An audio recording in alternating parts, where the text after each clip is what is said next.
Hey guys, what's going on? We're live at location here at the Joker's Lounge. We're going to start this broadcast a little early. We're going to make sure everything's working. We got sound and everything. But yeah, we're down here at the Joker's Lounge for our How to Grow Cannabis at Home event. You can see as our sponsors on the screen that are going to be here.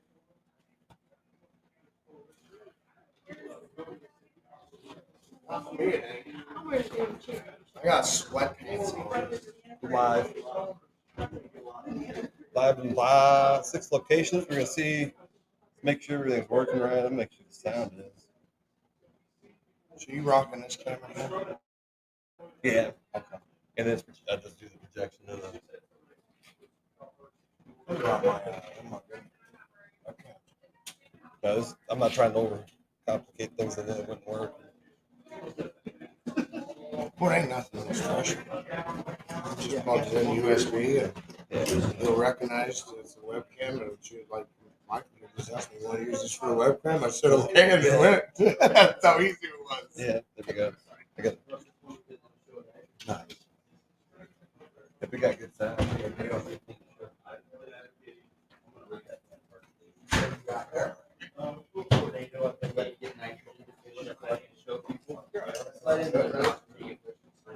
Like I said, people, if you're just joining us, we are live here at the Joker's Lounge for the How to Grow Cannabis event. It's from 12 to 3. Just throw them over there or something. And then, sorry if we keep coming up. But we're just gonna leave it live here while people join us. Make sure everything works right. How you doing? Okay. Pretty good. Trying to get set up right now, trying to get it all organized. So it's $5 for a food donation.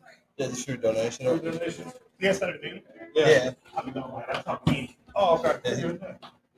I think he lives next door.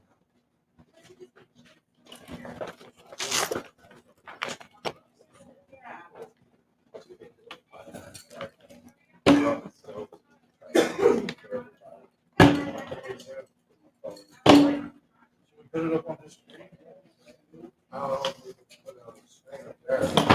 He gets he's all hooked up. Yeah. It's just you gotta hook up the dance TV. But we'll do that after the class. We want to get everything organized and how we're gonna go proceed the veg. Because Braden can do, I figure somebody's gonna do a live and then somebody does a live after the whole class, right? Like have somebody, as Dan's talking about, we try to mimic what's going on in front of there, stage by stage. And after the fact, if somebody does something and they want to see something extra, you're, or whoever's gonna be over there. Hey Phil, if you wanted to add another camera too, I could tag you into it. I wanna make it, I wanna be That should seem that well. on camera, the biggest thing, I wanna destroy this 'Cause plant. I can't when I try to attach 2 cameras. I got on one to rip one apart, device. too. That's when you get that. That one is perfect nitrogen efficient. Unless you use a really good camera. Yeah. You on the screen guard, right? Yeah, I can just send you the copy the. Because then I can do the I like it, man.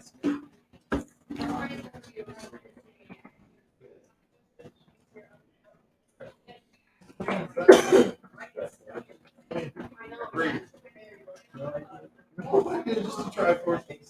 So I Yeah, just seen the should've sent it Triforce to on you. there. It's a humble shrimp. There's a whole lot. But I mean, you don't have to go in now, but you can, at any time when you want to do that. Okay, so are you live now? Yeah.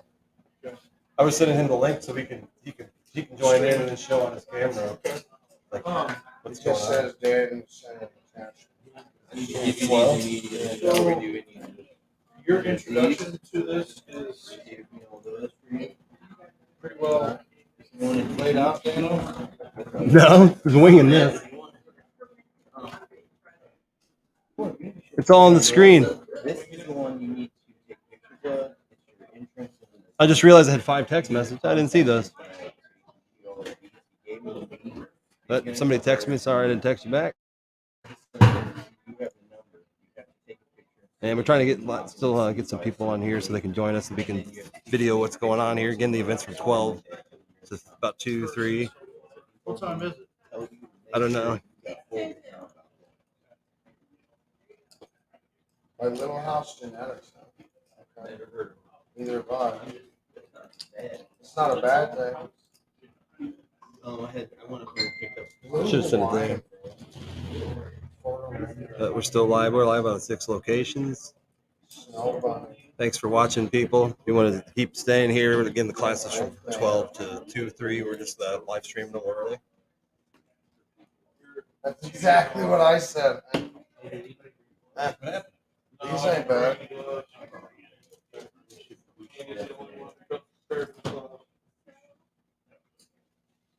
Yeah, I brought this back.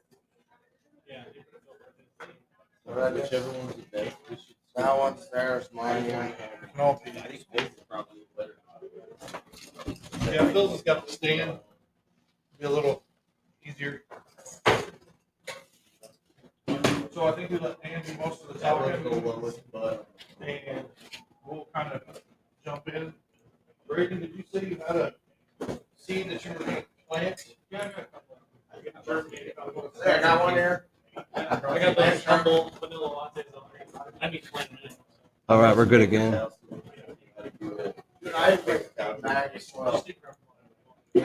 So, We are doing running a stream over to a TV in this place. So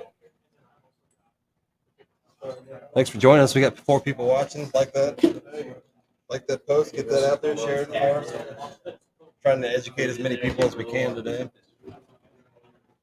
No, this is the soil. This is the newer book.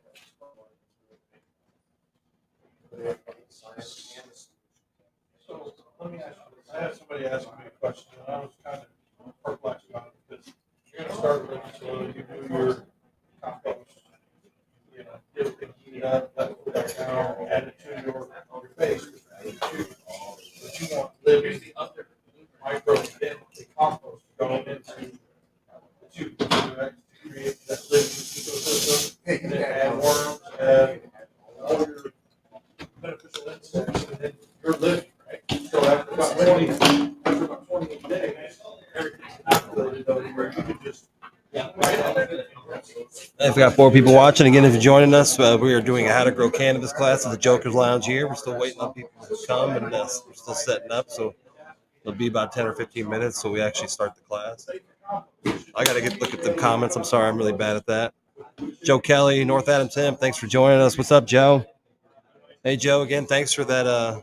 Thanks for that rosin you gave me. That's some good stuff, especially that clementine. That's pretty special. And no, Joe, we're just going over the basics of how to grow cannabis, but we will talk about DWC.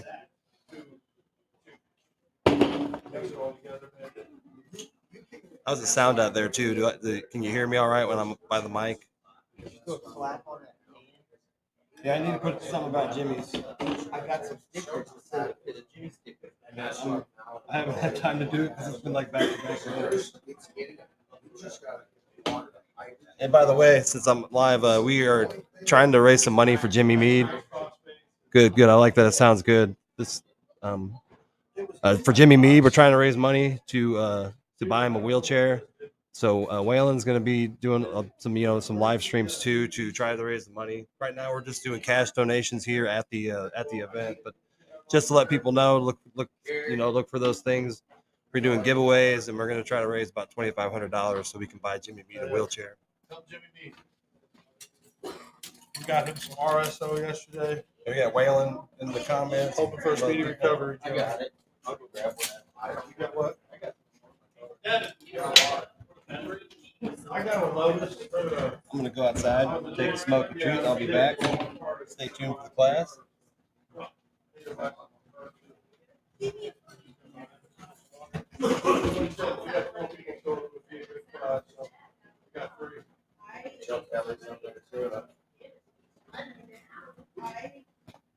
What up? Dan is the guy that just walked out. He just walked out. That's a lot. Good. I gotta wear correction lenses. Backpack. Into Why have we put sleep? Well, how you treat. Oh, nice. I haven't seen don't know if you want to stick that on the can. Say Nation can. That's the new can. Yeah, we could do that. Yeah, that's the one I want. Have you ever tried any of the I CBD? dropped it off last night, man. We looked at a lot better. Yeah, That's good. Yeah. Yeah, just in general. to help. Yeah. Does that help anything? Yeah, if you're out there, send Jimmy a message. I know. He's been a bit ill lately, so Jimmy Mead, hope you're doing better. Way past next door. Why I do like, well,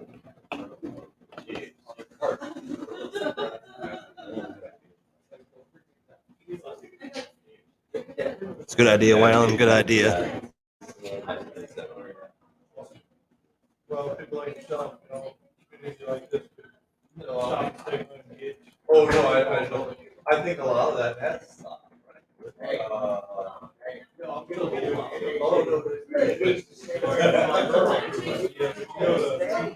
I was snapping out, or I did snap out the last 45 years. I'm just surprised the technology. We got a good connection here, and we got our screen projected to a big TV in here. So what we show on our screen, shows up on the TV. And I said, and I started traveling. So I'm not doing that. The event is online too. If people saw that, it showed a lot of people showing up, but I expect anywhere from 20 to 30. And no matter how many show up, we're going to share knowledge with people and try to teach them how to grow their own cannabis at home. This is what it's all about.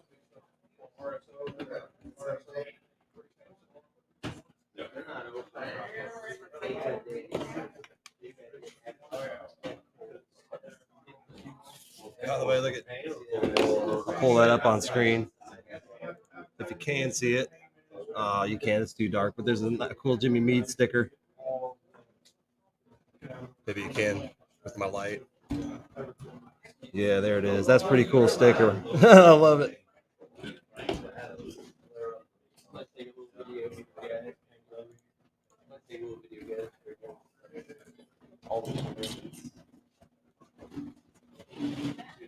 Got good connection. People said they can hear me clear. She's got good internet here. That's really what it comes down to. Yep. There it is. I finally came through. Got two of them. Yeah, unless you're connected to the Wi-Fi. If you want to, you can. It's Legion of Doom. It's the same link. I just sent twice.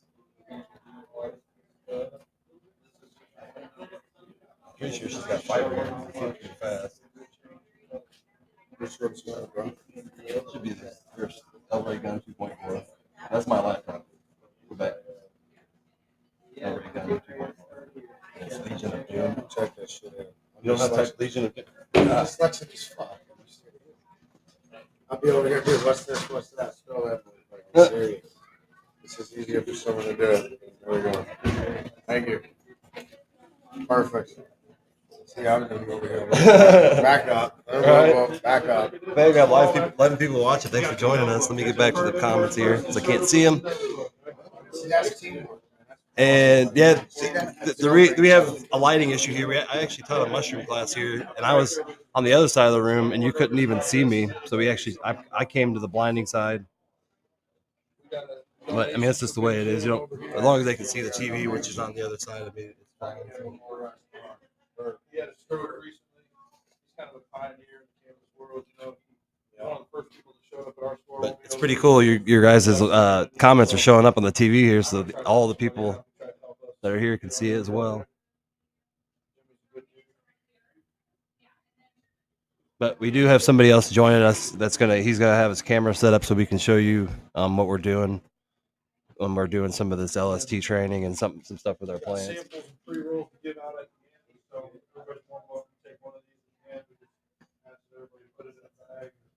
Not get the cars, smoke, just try to not piss them off any more than what they already are at us. We got more people doing the presentation. Got 10 people watching. Thanks for joining. Hopefully we don't sound too stupid here. Judge us too much. Awesome. Phil just jumped in on the two with a different angle. How you guys doing? Are you in the? You're still in the. I'm in the background. I don't see you. Like, yeah, I know. I don't think you joined yet. Get my stuff ready. You're in the studio whatever you call it, pre-live. Live on 6 locations. Yeah, that's the $13 light I was talking about on Amazon.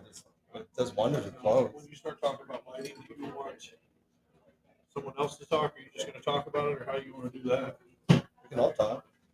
I don't know a lot about lighting, but the Jane app thing, it goes through the 3 kind of CFLs and your old light you can use. I was gonna say CFLs and HBS is like, I've seen them. But yeah, you can nearly get an HPS light for free now.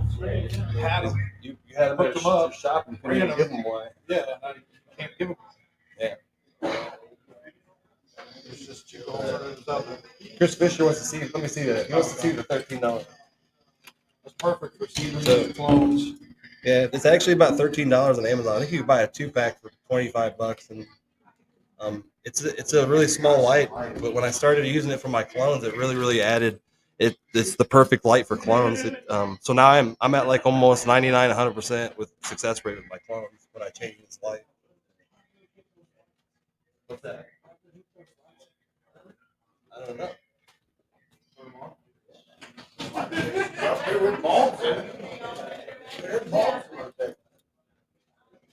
Yeah, I bought it a few years ago, and sometimes cheaps work best. It works. It's actually in my humidity tent too, so it's like a 90 or 80-90% humidity all the time, and it seems to be just fine. So yeah, I've been growing the hydro for years, and I've had to buy a lot of products and experiment with them, and sometimes the cheapest stuff works the best. Sometimes the most expensive stuff works the best, but it's really just a matter of trying stuff out, experimenting or doing stuff like this where the community where you just share knowledge with each other, what works the best. So I'm sharing my knowledge, but I have 4 other growers here with me, and we all are going to share our knowledge together. I certainly do not know everything. I mean, I feel like I only know about 40% of the knowledge of marijuana that I need to know, but I know a lot about hydro, and I got some guys who know a lot about soil here, guys that know a lot about lighting, and so we got a nice set of knowledge between all 4 of us. As far as, I think it's 5. We've got 5 growers here.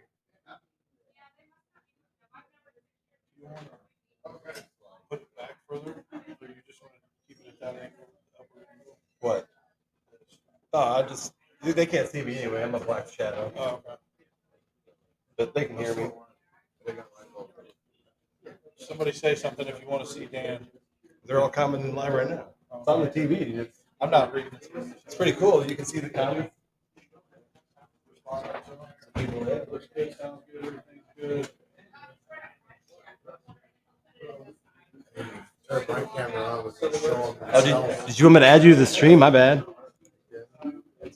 We got Soul Focus Philip here. He's at the event too. That's great. That's awesome. That's what I did say. Didn't I? I'm gonna just combine the names together. That's what you got. That's what we got kicking here, guys. Soul Focus Farms. He's gonna talk about his dirt today too, because Soil. soil. Man, I'm so used to that. Sometimes you grew up in a family, that's really all they call it is dirt, and you gotta call it soil. That's the proper name.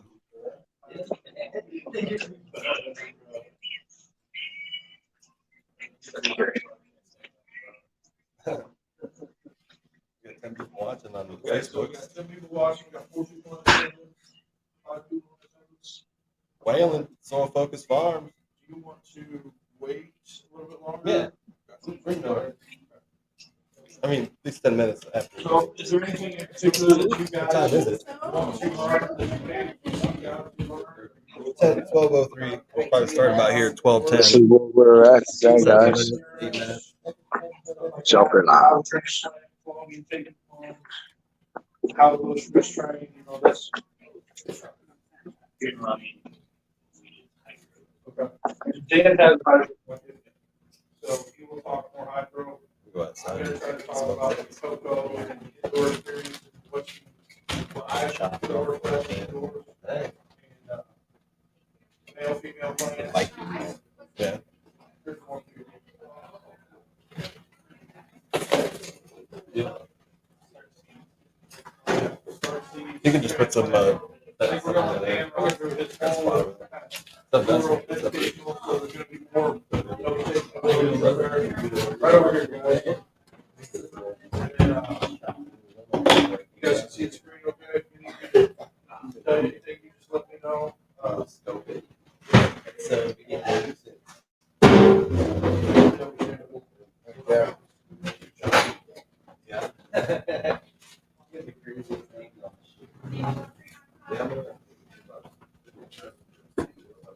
What's up, Waylon? Chris.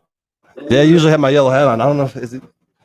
Oh, it is yellow. Sometimes I forget what color it is because I have so many hats. I literally have like 20 winter hats, different colors and stuff. So I have no hair. So I have to wear a hat. But if you're joining us, we're teaching a how to grow cannabis class here at the Joker's Lounge in Quincy, Illinois, and we're still waiting for people to show up. It seems like everybody's maybe exhausted from all the 420 events that have happened the last 3 days, and everybody maybe just staying at home. So there's been a lot of going on in Quincy and some other areas. I know. Last night you guys had that drive-through movie. Hopefully that went pretty well. Saw some lives. Yeah, I'll send you the link, Waylon.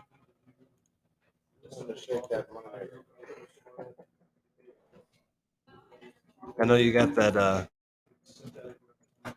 Hi. Sorry. Yeah, the other podcast here at one, Waylon. But I sent you the link, and I'm gonna go take a smoke break. I'll be right back.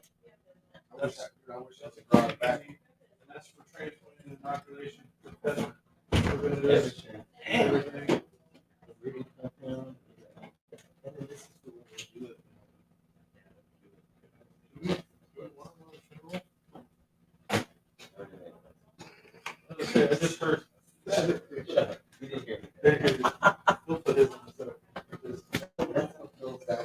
Oh yeah, sure. Sure.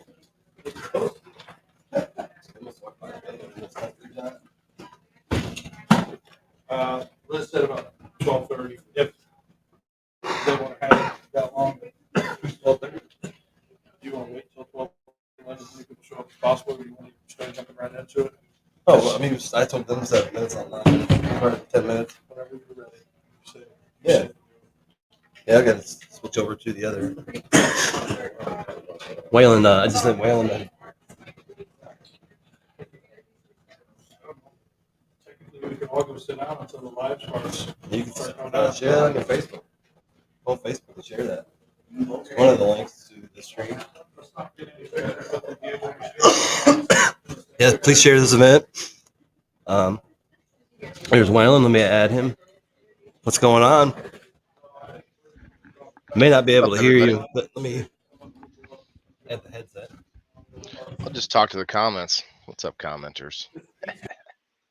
I'm going to teach a different class today. It's going to be on What's how to up? smoke it.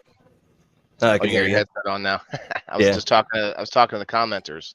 So Yeah. I was like, I'm just going to talk to the commenters, and I'm going to teach a different class today. And it's on how to smoke it. Yeah. Yeah, we're actually on the. What's up, Lonnie? Audio's good. Yeah, I think she's got Adam's like fiber here, so she's got really fast internet. We're projected onto the TV right now, so everybody can see us on the TV Awesome. here. So Yeah, I they heard can you see all. talking about the benefit, the fundraiser, and I've That already actually, got a lot of tickets filled up here. nice. That actually is a good idea to have a TV there while you're podcasting, because then the Mhm. comments actually go onto the TV, and then the Easier to crowd can see. actually see the comments and True. interact with the people online in a way, you know. If that mic was directional, you could maybe turn the volume on the TV where people could hear it, but I don't think it matters, really. Yeah. It's all. The more you try to do, the more technical problems you make, right? Yeah. Yeah. Yeah. I saw some of those videos from your guy from that event last night. It looks like it went pretty well, It was despite so it the cold, cold man. weather. Yeah, I didn't stay for the movie. It was a little bit late and cold, and yeah. I never even liked the movie. It's too old for me. The old stoner movie.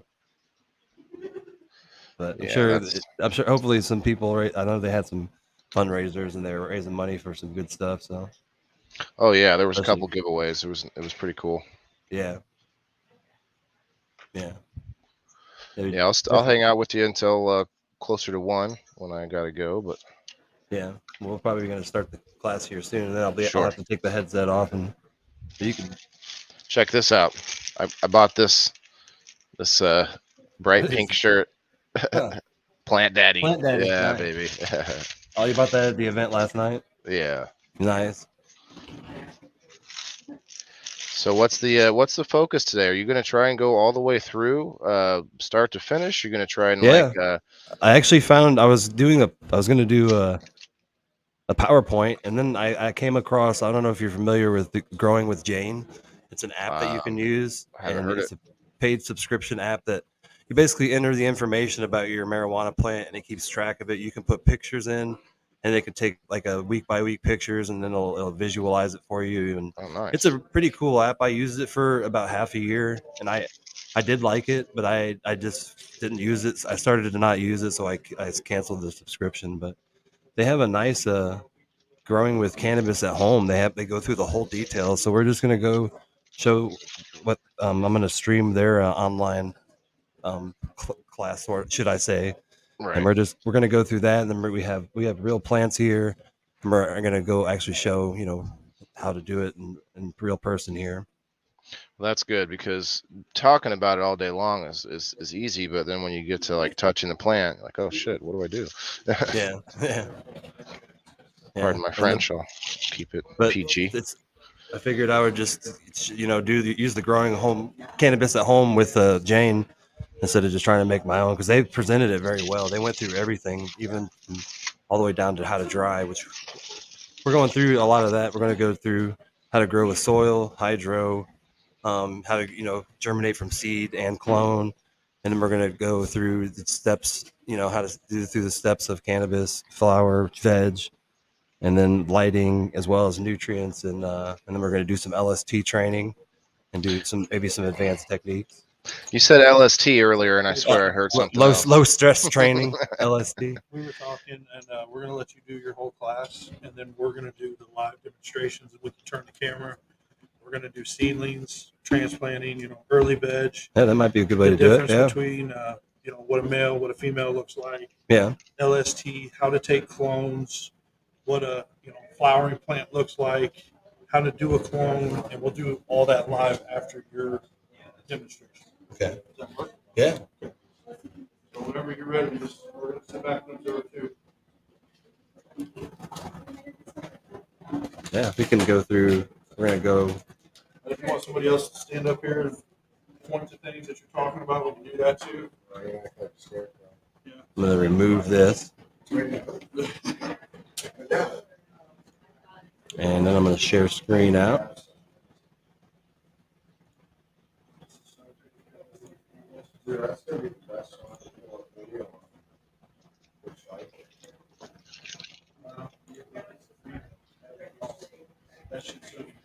Hi, Val.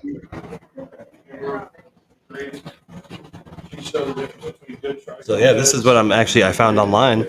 Here it is, Growing Cannabis at Home, a guide for beginners. And it literally, the table of contents here are, how to tell what kind of cannabis plant you have, female, male, cannabis That's seeds, awesome. cannabis growing, cannabis, mediums, water, nutrients, light. And it's all the basic stuff that we're going to go over tonight today about how to grow successfully at home. You don't need to know all the advanced stuff. So because there's a lot more to growing that's more advanced as you learn more. But we're just going to do You build basics. off of it. Yeah, so you can start growing today at home. You build off of your knowledge, and it just gets better and better. Right. I like that. Showed up really well up on the people's screen there. Nice. Nice. I know they can't hear me, but hope everybody there is excited and ready to learn. Yeah. I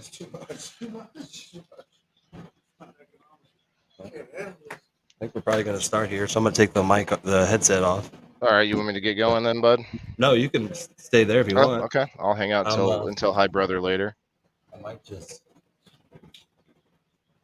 leave that like that. I think people leave that to full screen. Yeah.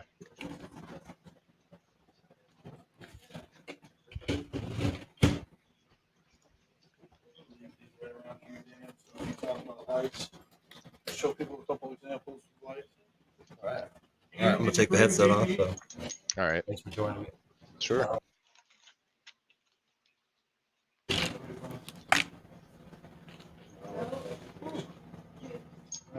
Just putting some slaps up on the wall, everybody.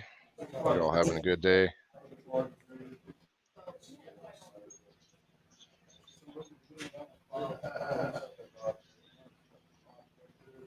Got me some Brooklyn Boys slaps. Oh yeah.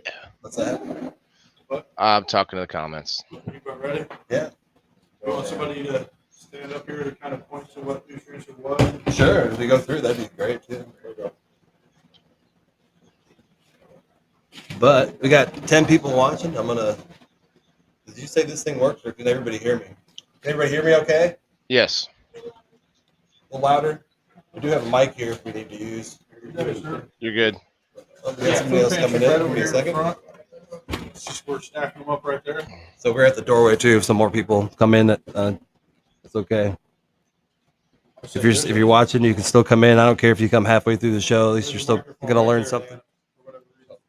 Does this work? You want it on? Yeah, that might help. Lonnie, slaps are just stickers. It's just a fancy way of saying stickers. This mic can hear from pretty far away, so Fancy stickers. an issue. It did work before. I thought I heard it. Angie, how do you turn this on? There it goes, lit up. There you go. There you go. Mic check. There we go. All right. Thanks for joining us today.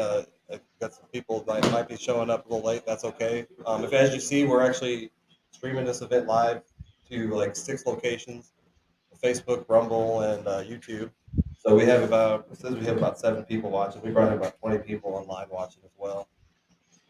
I'll go check out here, but thanks for joining us. We're going to teach you the basics of how to grow cannabis at home, so you guys can leave today with the knowledge it takes. If you don't know the basics, go home and start growing cannabis. And the same with the people online. We're here to teach you as well. How you sounded through the microphone? It sounds like it's not coming through all the way, but now it is. Yeah. There it You're goes. just gonna have to Hold it up, yeah.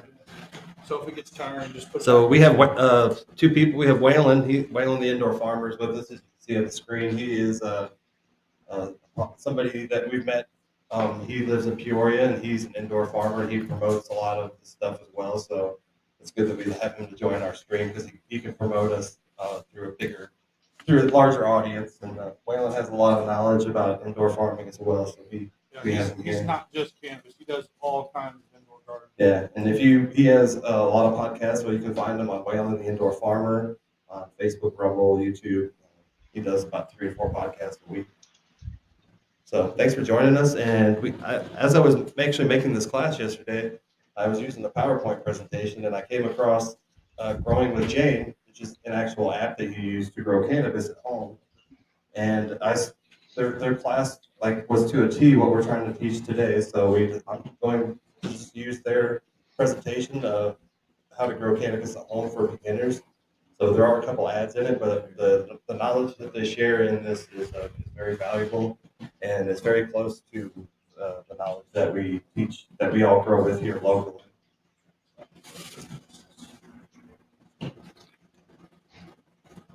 So I got to get to the screen that actually.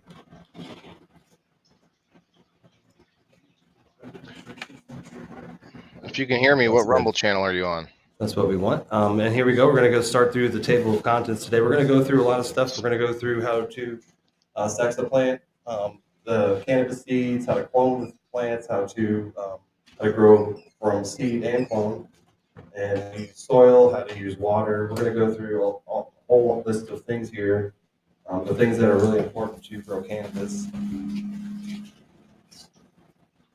So we'll start with the first thing, basically the sex of a plant. And it's really hard to tell the sex of a plant until you're actually 4 weeks into, 4 to 6 weeks in. Female pre-flowers look like a pair of white hairs and are pistils. There's actually some pictures here. And you can see it here. We have some pistils here for the female, and then the male actually looks more like little balls. It literally says that in this thing here as well. They do look like little balls that just come out of the bottom of the plant. And a live example is this is a male plant right here. This is a female plant. So after the class, you guys can come up and take a look yourselves and kind of get an idea of what the difference is. And we have Phil here. And on the live screen too, you can see if you're watching live, you can see it on the screen. And the male pre-flowers usually appear 3 to 4 weeks from germination, and the female pre-flowers are more 4 to 6 weeks. They can take a little bit longer, but as you can see, they're very different. And I've had a male that started in about 2 to 3 weeks into flower once. And I opened the tent up and I immediately knew that it was a male. It didn't look anything like you've ever grown. So it's pretty easy to tell when you get into the later stages of as the male and the female sex kind of come out. And of course, there are hermaphrodites, both male and female, and they do happen a lot. Even advanced growers still have Hermes. Sometimes, if you stress the plant, it can happen. It could be something genetic. So there's a lot of issues that can happen that can cause a plant to hermaphrodite and have both male and female organs. So if you do have issues like that, it's best to look into it more and see if it is genetic. Maybe I've had issues in the past where it was a light bleed, or maybe you have a fan that's blowing incorrectly air, or there can be a lot of different issues, and we'll talk about that as this class goes on. And so basically, we're going to go through this knowledge as well, and then we're going to go back to it as well and show live demonstrations after I go through the basic knowledge of what we have here showing here. So here's some factors that actually lead to hermaphroditing the plant. Plant stress, high temperature, nutrient deficiencies, root rot, light leakage, like I said, in dark periods, or bad genetics. So it's best to look into those issues if you have a plant part of the plant that is producing seeds. And if it's usually just part of the plant, it usually is a light issue. If it's the whole plant, you may be looking more at the nutrients and high temps, as well as other issues.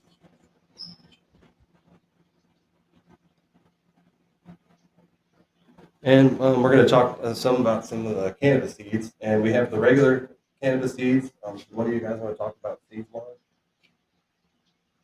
Yeah, I mean, regular cannabis seeds, it's literally just cannabis seeds that's been bred by a chosen male and a female.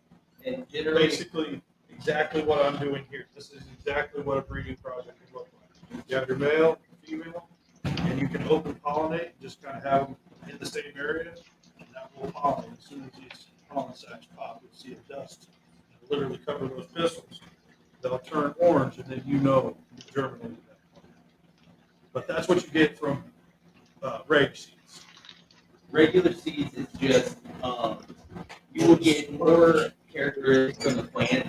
You will get different leaf structures, different terpene profiles, different all-around growth of the plant.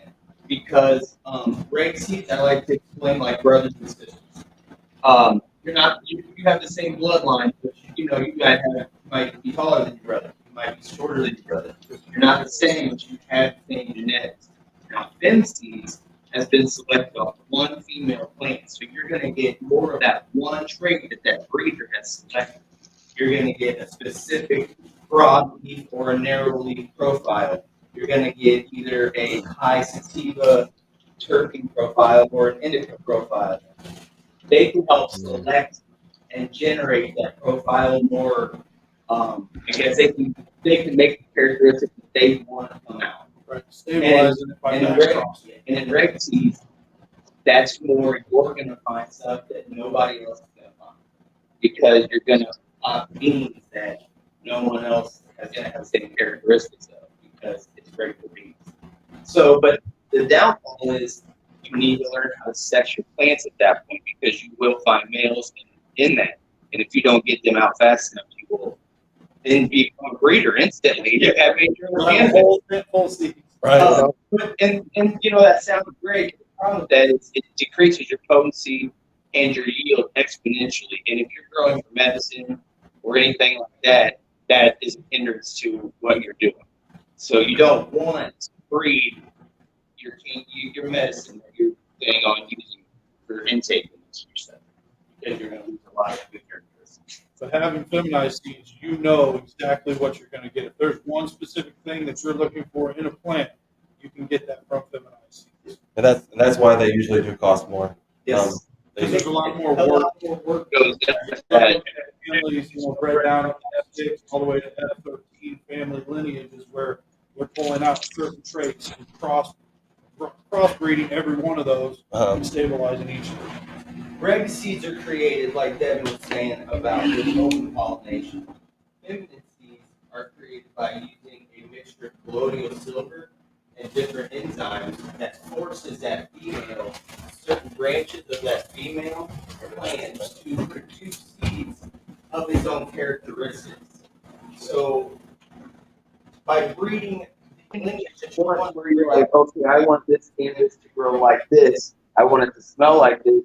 Once you get to that stage between your male and your female regular cannabis seeds, and you have that keeper that you're calling, your pheno number that you're keeping, that's the one you would do a feminized spray on. And those branches would entail perm and produce fem-only seeds. That's how you are going to get the characteristics of that one plant because it's created, inbred inside of itself. You know what I mean? It doesn't have a male and a female different lineage. You're only going to get the characteristics of just that plant. That's how they do things. So. Very Any nice. questions on seeds? And I think that's what you were talking about here. Some of We're going to get into autoflowers now. the photoperiodic cannabis seeds And and autoflowers. What's that? What? I can't. The mic's blurry. Oh, The mic is super blurry. Should I just not use the mic? I don't know if I was talking better than my. Yeah, I'll just talk louder. Did you want to talk more about a little bit about the photo period and the autoflower? Photo period seeds are seeds that you have to flip their time cycle.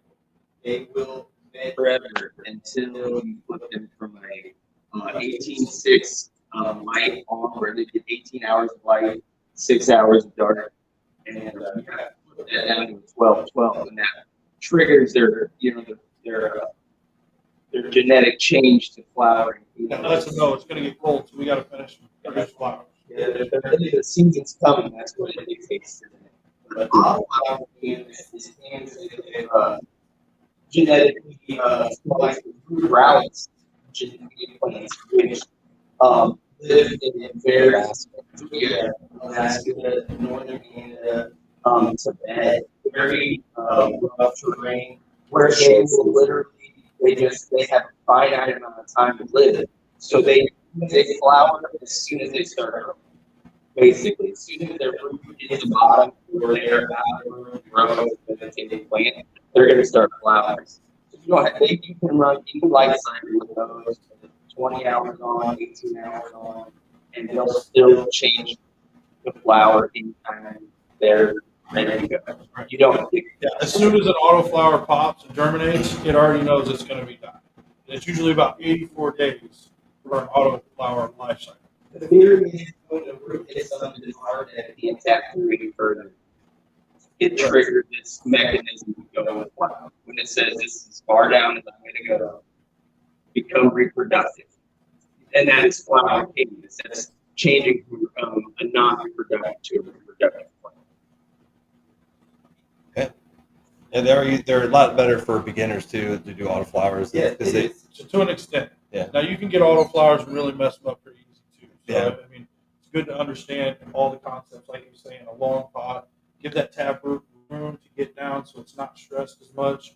And usually when the plant has a very easy growth cycle, you can get a quarter pound off an autoflower real easy.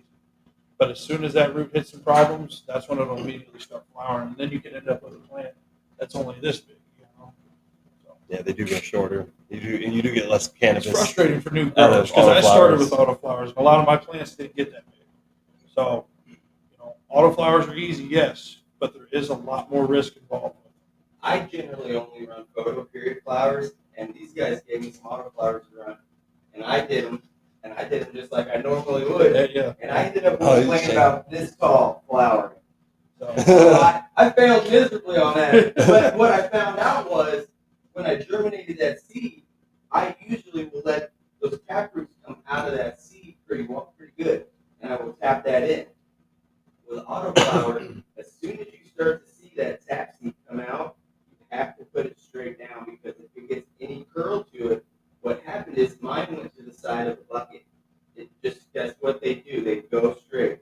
So it went this far and said, I'm done here, and started flowering instead of going down. So I ended up with about an eighth, flower, and it took me about, I don't know, 10 weeks to do it. So that kind of shows you that, like, like autoflowers can go wrong. Like, it happens really easy. And this next part he's talking about is another benefit of photo periods versus autos, which is cloning. Yeah. Yes. But we have some. I have a clone bucket over here. That's what this is You guys can see as that. well. And that it's an aeroponic cloner, which you basically just you take a cutting of the plant, and there can be certain cuttings if you get into more advanced cloning, but mostly any cutting that is new in the plant will work. You don't want something old that it's kind of hardened wood. So you want something new. And as you can see on the screen, how they cut some of the bottom leaves off, and then you kind of scrape the bottom, and you can split it, and kind of scrape some of the tissue off the bottom, and then put it into an air cloner. And they make a few different brands, but you can see there's that. I actually have a very aggressive cannabis plant, and it's really tall in there already. It actually just keeps growing in the clone bucket. And you can use products like Clonax, which is Clonax. a rooting hormone that will help give your roots faster also. And this is a rooting gel. Whenever you do any cloning, you want to use a rooting gel to protect from any kind of infestation, pest, viruses, it's an antibacterial pathogen. So you always want to use that if you're ever doing cutting. Right. And I mean, you do want to do cloning. If you have a really good strain of marijuana or CBD or anything, you take the cutting off of the mother plant, and you're basically cloning those genetics over to a new plant, exactly to the way its mother plant is. But so clones are basically they're the same age as their mother. So and they usually take them in when they're in veg state. So you don't want to take a clone when it's already flowering. I mean, you can, but it's a lot easier. We'll go over that. I have a plant here of an example of what you can do with a plant that's already flowered. It's called re-vegging, and that plant is going to produce new clones now that we can take because it was a good pheno that we wanted to keep around. So this new growth here that's coming out green, it's not this flowering cannabis. Once this gets large enough, we'll take these as clones, and then it'll be right back to a vegetation. And the end plants will look exactly like those buds do when we flip the clones to flower. This isn't ideal, but it works. It does work. It takes about 2 months of time to invest, but sometimes when you find a good pheno or a good strain like that, you can't let it go for its medicinal value. And that's the benefits of regs again, because that was a reg bag. One thing I see they're missing in here is how there's seeds from soil, and I mean Seeds from soil. You got seeds? You want to do a little? yeah. And it's pretty easy. I mean, the easiest way to actually grow your seeds is the paper towel method. I mean, that's what a lot of us use. Personally, I do a 24-hour soak in a shot glass of RO water, whatever, just something to kind of help loosen that shell. If I'm worried about it, I'll put a couple drops of hydrogen peroxide in there too, just to add that extra oxygen molecule to it to loosen it up. And as soon as I see a taproot, I take sterile tweezers and I'll reach down in there, grab it, put it in a paper towel inside of a sandwich bag, and I'll label it. Make sure you label everything. And then in about 24 to 48 hours, you'll see a taproot about a half-inch long. And it takes that taproot out, put it facing down, cover it with soil very gently.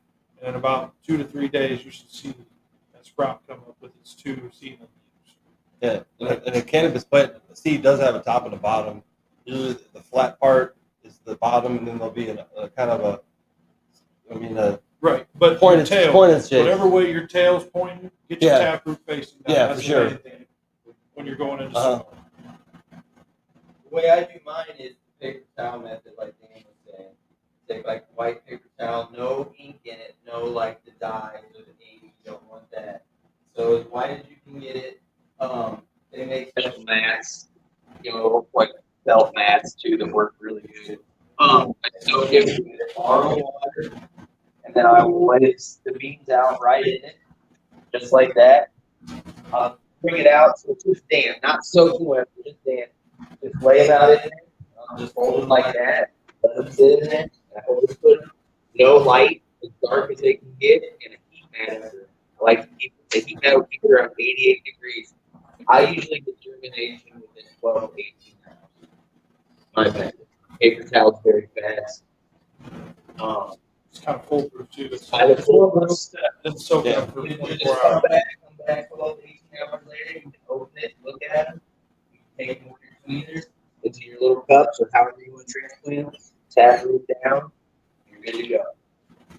But how long do you think if they don't sprout in like 2 days, you think they're probably not going to at all? Up to 7 days is what I've heard. Generally, if you're popping seeds, wait up to 7 days before you totally give up. If the rest, as long, but if like the rest of the pack's gone, if every seed's gone and the one has it, that generally won't harm it. I would.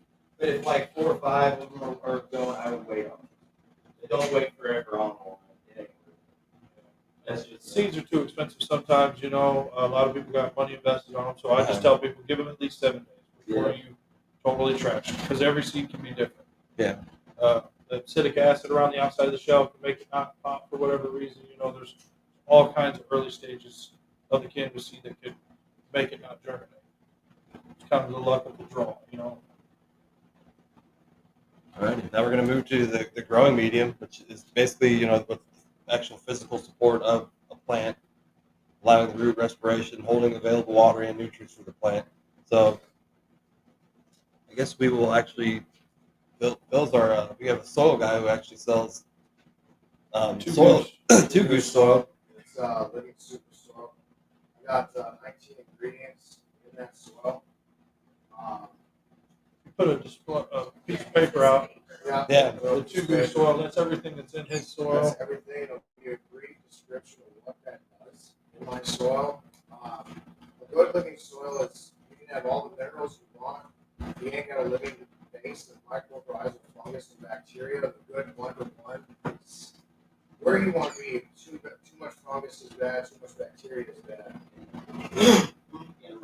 Yeah, you get anaerobic. And I don't want to get too scientific with it, but you got main things in the soil that make it run. Carbon, you gotta have carbon to make it work.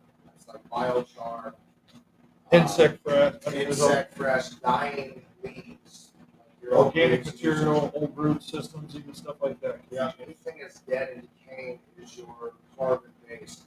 Then you have your hydrogen, your water and oxygen. That would be your porous area, so your roots can get through easily. You don't want too much clay because then you can't get good root penetration. Not enough water holding capacity of like clay or something. There won't be enough water. It drains too fast. A lot of people nutrient tunneling is what it'll do. Yes. So every time you water, the water will just run straight out the pot instead of It absorb. doesn't actually soak in the substrate. It just tunnels through. When you water a soil, it should take you an hour to water all your plants. Like you should be in there watering, you know, a solo cup at a time, so maximum absorption is being done through the cannabis plant in a soil base. Yeah, and Slower is better. slower is better. 11 minutes a gallon. That's That's what they good. say for heating water. Yeah. So that's kind of scary. Yes, you want to take it slower because the slower you take it, that soil has more time to absorb that moisture and hold on to all of those minerals that you're trying to release to the bacteria. It's kind of like it's a good saying. It's a hoop loop. People think I'm adding this nitrogen and I'm feeding the plant, and actually you are, but you're feeding the microbes and fungus in the soil that are actually feeding the plant. So when a worm comes through and leaves its deposits, worm casings in the soil, and eats dead, decaying things or alfalfa, things that are in there, and microbes and whatnot. The bacteria will get around the poop, and then the bacteria poops, and the fungal hyphae eat the bacteria, and then the fungal hyphae poop, and then the rhizospheres uptaken through the plant in a whole system. It's called the poop loop. For a reason. Poop eating poop. growing in a medium of soil or a cocoa is much more forgiving than a hydroponic, aeroponic grow. Hydroponic and aeroponic are more tedious. I've noticed, I've done them. I don't like it, but that's just me. 48 hours, you can lose everything. with 48 hydro. hours, you can lose everything, literally gone. Soil, you can screw it up and bring it right back. You really can. I've done it many times in the beginning. So don't be afraid to screw up. It's all a learning process. And you got hydrogen, oxygen, you got your nitrogen, and then which is uptake during your vegetation growth. Your 18 hours on is light, and your phosphorus is your structure, your stems, those high in phosphorus, and your K side, which is your potassium. I kind of think of it as your multivitamin. It needs to be there. And if you are growing in soil using RO water, I suggest you use a CalMag nutrients. Yeah, you need something to charge the water to fuel the electrodes and everything in the soil with the phosphorus. Yes. Now, you use tap water, you just let it sit out for 24 You to have 48 some hours. EC in and there that will It takes the chlorine and fluoride right out of it. And that's what you don't want in there. Yes. Yes. Yes. You can soil that, yes. So in flowers, sometimes you can cut out You CalMag. taper off midway. Yeah, Because once you start developing buds, and this is just the way I do it, some of the fellow growers do it, after about week 3, stop CalMag altogether. Right here, this right here. This plant is in week 3 actually, and she won't get any more CalMag after this week. So I'll be done with that. Calcium's an immobile nutrient that's kind of used as a kinetic charger. The same kind of filtered water. So How much filtered water is still going to have some ppms or EC in it because it's not RO. RO is taking it down to where there's no EC. Yeah, it's completely stripped. So you've just got the elements. So you got to have a fuel, like I said, a charge. Your calcium and magnesium act as a charge to make that phosphorus work in the root zone and interact with mycorrhizal fungus. So it's actually a really elaborate system that's you can get into. And I mean, after this class, we can get into more of that if you want to do one-on-one and understand some of the compounds. You can see on the screen too. It shows some of those. Oh, yeah. Oh, I can't even see. Some of That those was nutrients. like your K, NPK. When you look at nutrient bank, you'll see these NPK, nitrogen, phosphorus, and potassium. These are just percentages of what you're finding in that bag. That's all that really represents. So there'll be, if it's 10, 10, and 10, there's 10% nitrogen, 10% phosphorus, and 10% potassium. Is what all that's telling you. And I have a couple of books here. I don't know if I brought the one, How to Breed a Liquid like that. It's pretty easy. Yeah, I think it's 80% nitrates. It's either 20% nitrates and 80% phosphates or something like that. There's a ratio that they say to use in soil, but I'm not 100%. No. And then you find your micros, you're right at the bottom here, your zinc, magnesium, iron, boron, chlorine, cobalt, copper, and all of these silicon. These are all your raw minerals that are in your soil that are down there that your soil is living on. So sulfur, calcium, and magnesium are some of the best ones to have in your plant. Like calcium or the CalMag. In veg growth, I like to spray my CalMag on soil. It just uptakes calcium better through the floral feeding. Okay, yes. CalMag has Yes. Yes. Yeah. people know that. Tap water has calcium, and if you want to add some Epsom salt, straight magnesium sulfate, nothing. It's got to be 100% magnesium sulfate. It can't have any extras in it or anything like that. So, yeah. But soil, like I said, soil is going to be your most forgiving. So if you're a beginner, I would suggest running soil first. If you want to go do the hydro on your own, you can learn to plant first in soil. And cocoa's kind of the same way. It's got the same concept. It's just less. Cocoa is a seed, so it's the most regenerative way to grow cannabis in a way. You know, you're not taking a lot from from the earth by using cocoa. Yeah. So what I like to use is a cocoa mix that has perlite with some worm castings in there. So you kind of get like a hybrid of organics with the easily waterable, cocoa core. It will absorb a lot of water, and you can water it, 4 times a day, and it's still pretty forgiving. So that's why I like cocoa. I'm not going to get into it too elaborate. Dan, you want to go on with hydro? Yeah, I just wanted to add that. I mean, the key factor with the soil is you want to avoid soil compaction. So you want to use this. Well, that's what the You wanted to have perlite, vermiculite, cocoa, and whatever product you're using, and that's why his fill soil is the best to use. It already is prepared for you to get through.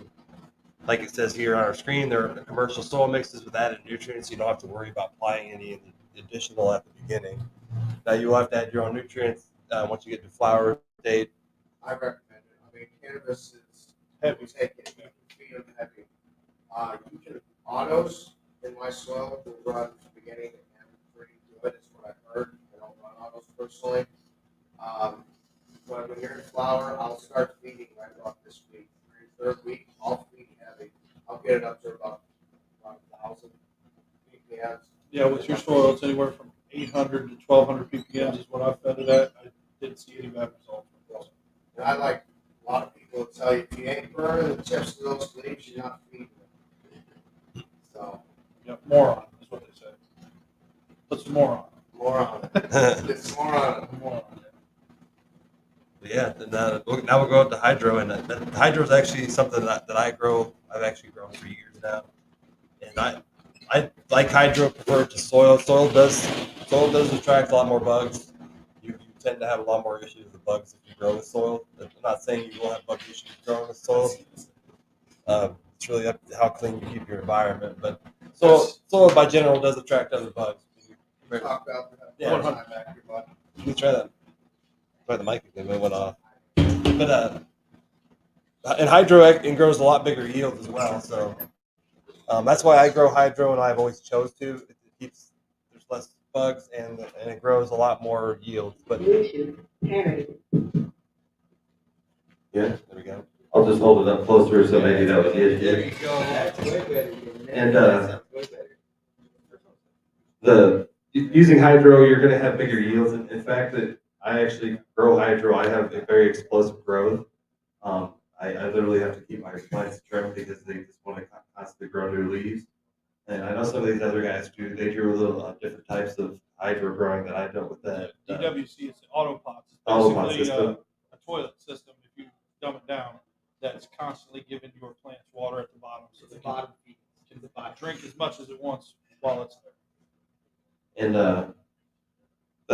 do get a lot bigger yields, but when you grow with hydro, it is a lot less forgiving. You can kill a plant in literally 12 to 18 hours. And I've done it. I've probably done it a dozen times in the years I've grown. If the bucket dries out of water, the plant will die within 12 hours. And it's used to having such an uptake of water. And the great thing about hydro is you keep the plant in a constant state of nutrient uptake. The plant is constantly sitting in water, constantly sitting in oxygen, compared to soil and the limited oxygen that could be in there. And this is actually a bucket right here I have. If you want to just lift it up. This is Simple bucket. You made this yourself, right? Yeah. It's got water in it, so it's a little heavy. Yeah, and I was actually growing 6 or 7 years ago when it was illegal, and the products on the market were so expensive that I made my own stuff. Yeah. You got your plate pebbles, roots are gonna go straight through there. There's gonna be a bubbler in there, it's gonna keep oxygenating the water all the way through, pumping, and all your nutrients are gonna keep getting spun around underneath, so it's constantly feeding. And doing with hydro, you're going to spend a little bit more money at the beginning to buy the equipment, but overall, it's pretty cheap to grow hydro compared to the yields. And with the proper light, you can get 20 to 30% higher yields of marijuana for whatever product you're growing using hydro. And it saves, yeah. Literally, my plants they're very efficient when they drink the water. They sit inside that bucket. And all I do is when it gets down to about half a gallon, I add it back. And when you do it that way, you get the water, especially when I use nutrients lotus, which we'll go over here. A lot of the nutrients on the market do regulate the pH of your water. Like I've gotten to a point in my grow where I don't even have to check pH because I've gotten so used to when I add the nutrients. If you see a problem, you'll Yeah, know I that's know a probably problem. I know something's up. pH or something easy. And you can see that plant's very healthy. It's green. It loves. It's been in that environment for 2 weeks. It was in this clone bucket 2 weeks ago, and I transferred it over. Got And all kinds of good growth on yeah, that's usually when it gets the it. most. This thing will be Yeah. easily this tall. It'll explode. And that's usually when it gets the most stress is when you're actually transferring it into its permanent environment. That's what the bucket will be in for the next 4 or 5 months. It's going to be there a while. To when it gets to gross, bigger state. But like I said, there are different kinds of hydro bucket systems on the market. But the biggest thing is you just want to have something to hold stability, which are I use clay pellets, and there's a lot of different clay pellets that you can buy, and they're just clay that have been heated up, and they're kind of good for aeration, and they do last for a while. I've had some for years now, and they seem to, as long as you keep them clean them after you use them, they work really well. So like I said, the initial cost of hydro up front is a little more expensive, but once you have the equipment, a little cost down the road because a lot of this equipment lasts for years, and you really don't have to replace it. Do you want to touch on the fact that some organic grows have been known to have more cannabinoids or terpene production? Yeah. That's one thing. If you're medicinally growing, I know every little bit counts as a medicinal plant. And in soil, it has been found tomatoes are the closest growing plant to cannabis, how it grows. And in tomato plants, because in the USA we do not do cannabis research. We pay Israel. We pay Israel. Israel has done a lot of research. They know a lot. Right. But so in America, we do research on tomatoes because tomatoes are the same as cannabis, how they eat. So in hydro, there is a 5 to 7% Brix difference, which is your nutritional, medicinal, just all the good natural things that soil microbial life gives to plants. There is a 5 to 7% difference between soil and hydro. Because hydro does not get that microbial exudate feeding, which is food. Yeah. And that creates a much more in-depth terpene profile. Which they're constantly coming out with new products to help hydro. Fish shit being one of them. Yeah. You can have fish shit, but you're still not going to get that symbiosis in the soil that you have. So if you are a medicinal patient that is truly looking for medicinal properties, that's a big thing to remember. Now, if you're looking for someone who is just looking to grow a little bit more and a little faster to keep your harvest up going, the medicinal value isn't as important. Hydro is a good way to go. That's just a big. And I use hydro because I don't have to spend a lot of time on it a week. I spend That's a big one. and That I is time efficiency. because I basically grow just to grow my own cannabis, so I don't have to buy it from the dispensary. That's my only goal, and as long as I keep doing that, that's a good thing. That's kind of what we promote, is everybody doing this as legal as possible and not pushing the factors of, doing anything stupid with these plants. Should only use these plants for medicinal purposes.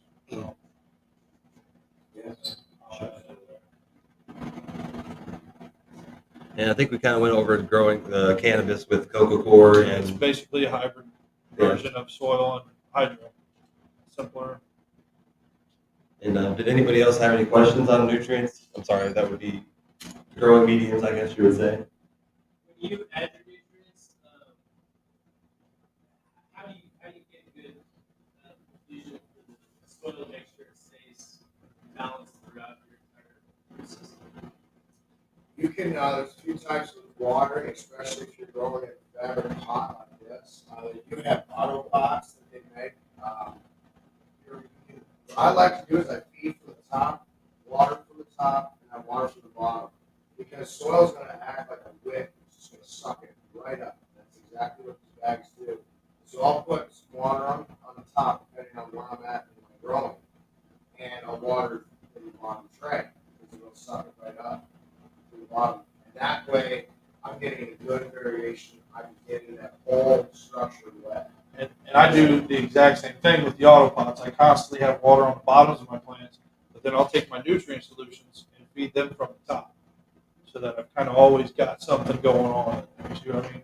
That's how I do it too. I do pure water, nutrient feeding to the bottom, but I feed all my microbial feedings to the top because the top 4 inches of your soil is where all your microbial life is. And the Anything under that is just wicked groundwater in nature. So you don't really need to feed microbial enzymes and living things to the bottom of the plant. You really just need to top water once a week. And your top 4 inches of your soil or your media is going to be the most important. That's where a lot of the exchange is going to happen and root uptake. A lot of those micro roots are going to be up there taking up nutrients. Now, if you can grow outside, which is by far the best place to grow. It's great lighting. Yeah, free lighting. The cheapest lighting you'll ever find. 100%. And you're gonna be able to feed, because those roots that are living bed, they're just gonna have so much room to go. So, and if you keep a good watering, a drip system, and you cover your soil. I wish I had some of my living bags here, which I don't. I actually have New Zealand white clover growing on my soil because it's growing inside. And the reason why that is because the clover is actually giving nutrients to the soil as well, but it's keeping the roots going up here, which is holding more water. And it helps control nitrogen uptake. Yes. Both nitrogen from the air and deposit right into the soil. Yes. You put your plant directly in the ground, or do you leave it in the pot? I've done both, but I would put it in the ground. If you can raise it above the ground in a raised garden bed, 18 inches or more. Because around here we got clay. Bad clay. I have clay in my Yeah, house. so you need to add some type of aeration to it to kind of, if you're going to use straight soil from the ground, adding perlite, cocoa, or just something to Hopefully it. his dirt's cheaper than I can buy. But once you add the nutrient cost into it, his soil is more affordable. I was going to than say, Yeah. buying, and once you this buy all is the nutrients that he has in it. $34.99 a bag of rosebud. It's And 1 cubic foot bag, but I will say you can stretch it. You can yeah, set my you can bags. take it and add another bag to it and still save on nutrients. Absolutely. Because I mean, the Lotus line is affordable. I think it's like 140, 150 bucks for all 5 bottles. But I mean, you start calculating I think everything in, buying a bag of soil with all the nutrients in it already is a lot more economical.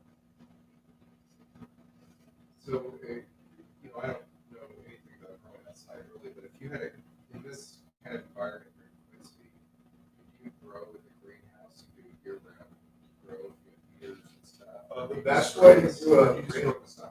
Theoretically, I grow in the summer only, but if you want to do the investment, you can. You can go ahead and dig into the ground about 4 feet, and that's stay under the freeze line, 32 inches or whatever. You Yeah. put your soil on the bottom, and if you do it correctly, if you went this route, you can put thermal hoses on the bottom to the bottom of your beds, constantly pumping heat to 65 degrees. So your soil can be 34 degrees outside, and you can have that root zone at 60 and still be growing. But you're going to have to, in the wintertime, you're going to have a problem with the sun. So what you're going to Yeah, do is 12 cycle. artificial light once that sun goes down. Yep. That's how a lot of people are doing it up north or Michigan. they want to go outside. Everybody up in Michigan is doing that kind of thing right now too, just to keep them going outside because the overhead for running lights sometimes can get a little costly when you're Very large costly. scale like that, when you're doing a greenhouse,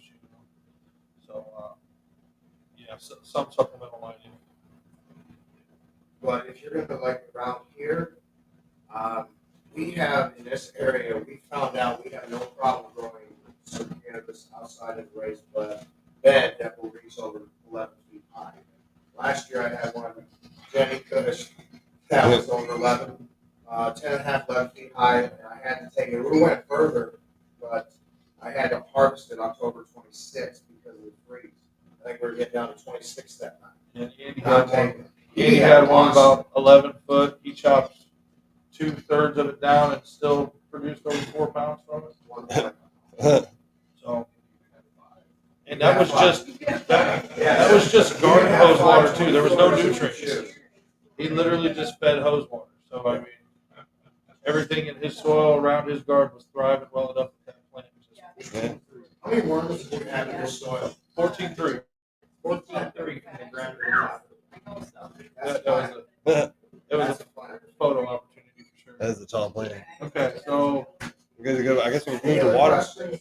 They're growing. For that, the part we've talked about. yeah, for the We're still going to talk about nutrients too, so we have a part. So that we're going to move to water now, and water quality does vary a lot depending on where you're at. Like they said, the best water would be to use RO water, but you can use tap water. I wouldn't recommend it. A cheap, affordable Amazon filter works really well at removing a lot of the minerals like the calcium, especially you just want to really remove the chlorine. Fluoride. The fluoride. Those are the two that are really bad for plants that you really want to remove. and I mean if you're still adding microbes to your Yeah. soil, that tap water technically won't kill everything. It'll kill a few of them, but if you're still inoculating all the way through, you can use tap water. Yeah. Technically, tap water is the way you should grow. If you're worried about the environment, RO can use a lot more water than what's needed. So if you have good tap water, use good tap water. It's just dechlorinated. Set it out for 24 hours, 48 hours, bubble it, however. Yeah, like you said, that you can use filtered water like reverse osmosis, but pH could be harder to adjust. Yeah. Really easy to adjust to. Sometimes one drop of pH down in RO water will take it from 6.5 to 4.5. Yeah. Know? Those are the issues I've had with it. And the water is actually just pretty simple to talk about. Just make sure you remove the chlorine and the fluoride. Those are really the two things that you want to remove. But other than that, you can really use about any water and have successful growing. And if you choose to do RO water and you don't, you're only running 5, then some people might have heard of the water store here in Quincy. It's right by one of the Herbals Rex. It's right next to it. They have a 24-hour watering. You can get, I think, gallon, 3-gallon, 5-gallon tank of water. And that's a cheap way to do the RO. But if you go in there, they do have a rental service that you can rent their RO system. I couldn't tell you how much it is right now. But go in there, talk to Craig or Tyler, somebody that's in there. If you choose to do RO. I personally use RO water because I like it stripped down because I like to know exactly what I'm feeding my plants. I use a stripped down soil so I know exactly what I'm feeding my plants. That's my reason for using RO water. I use tap water on all my other house plants.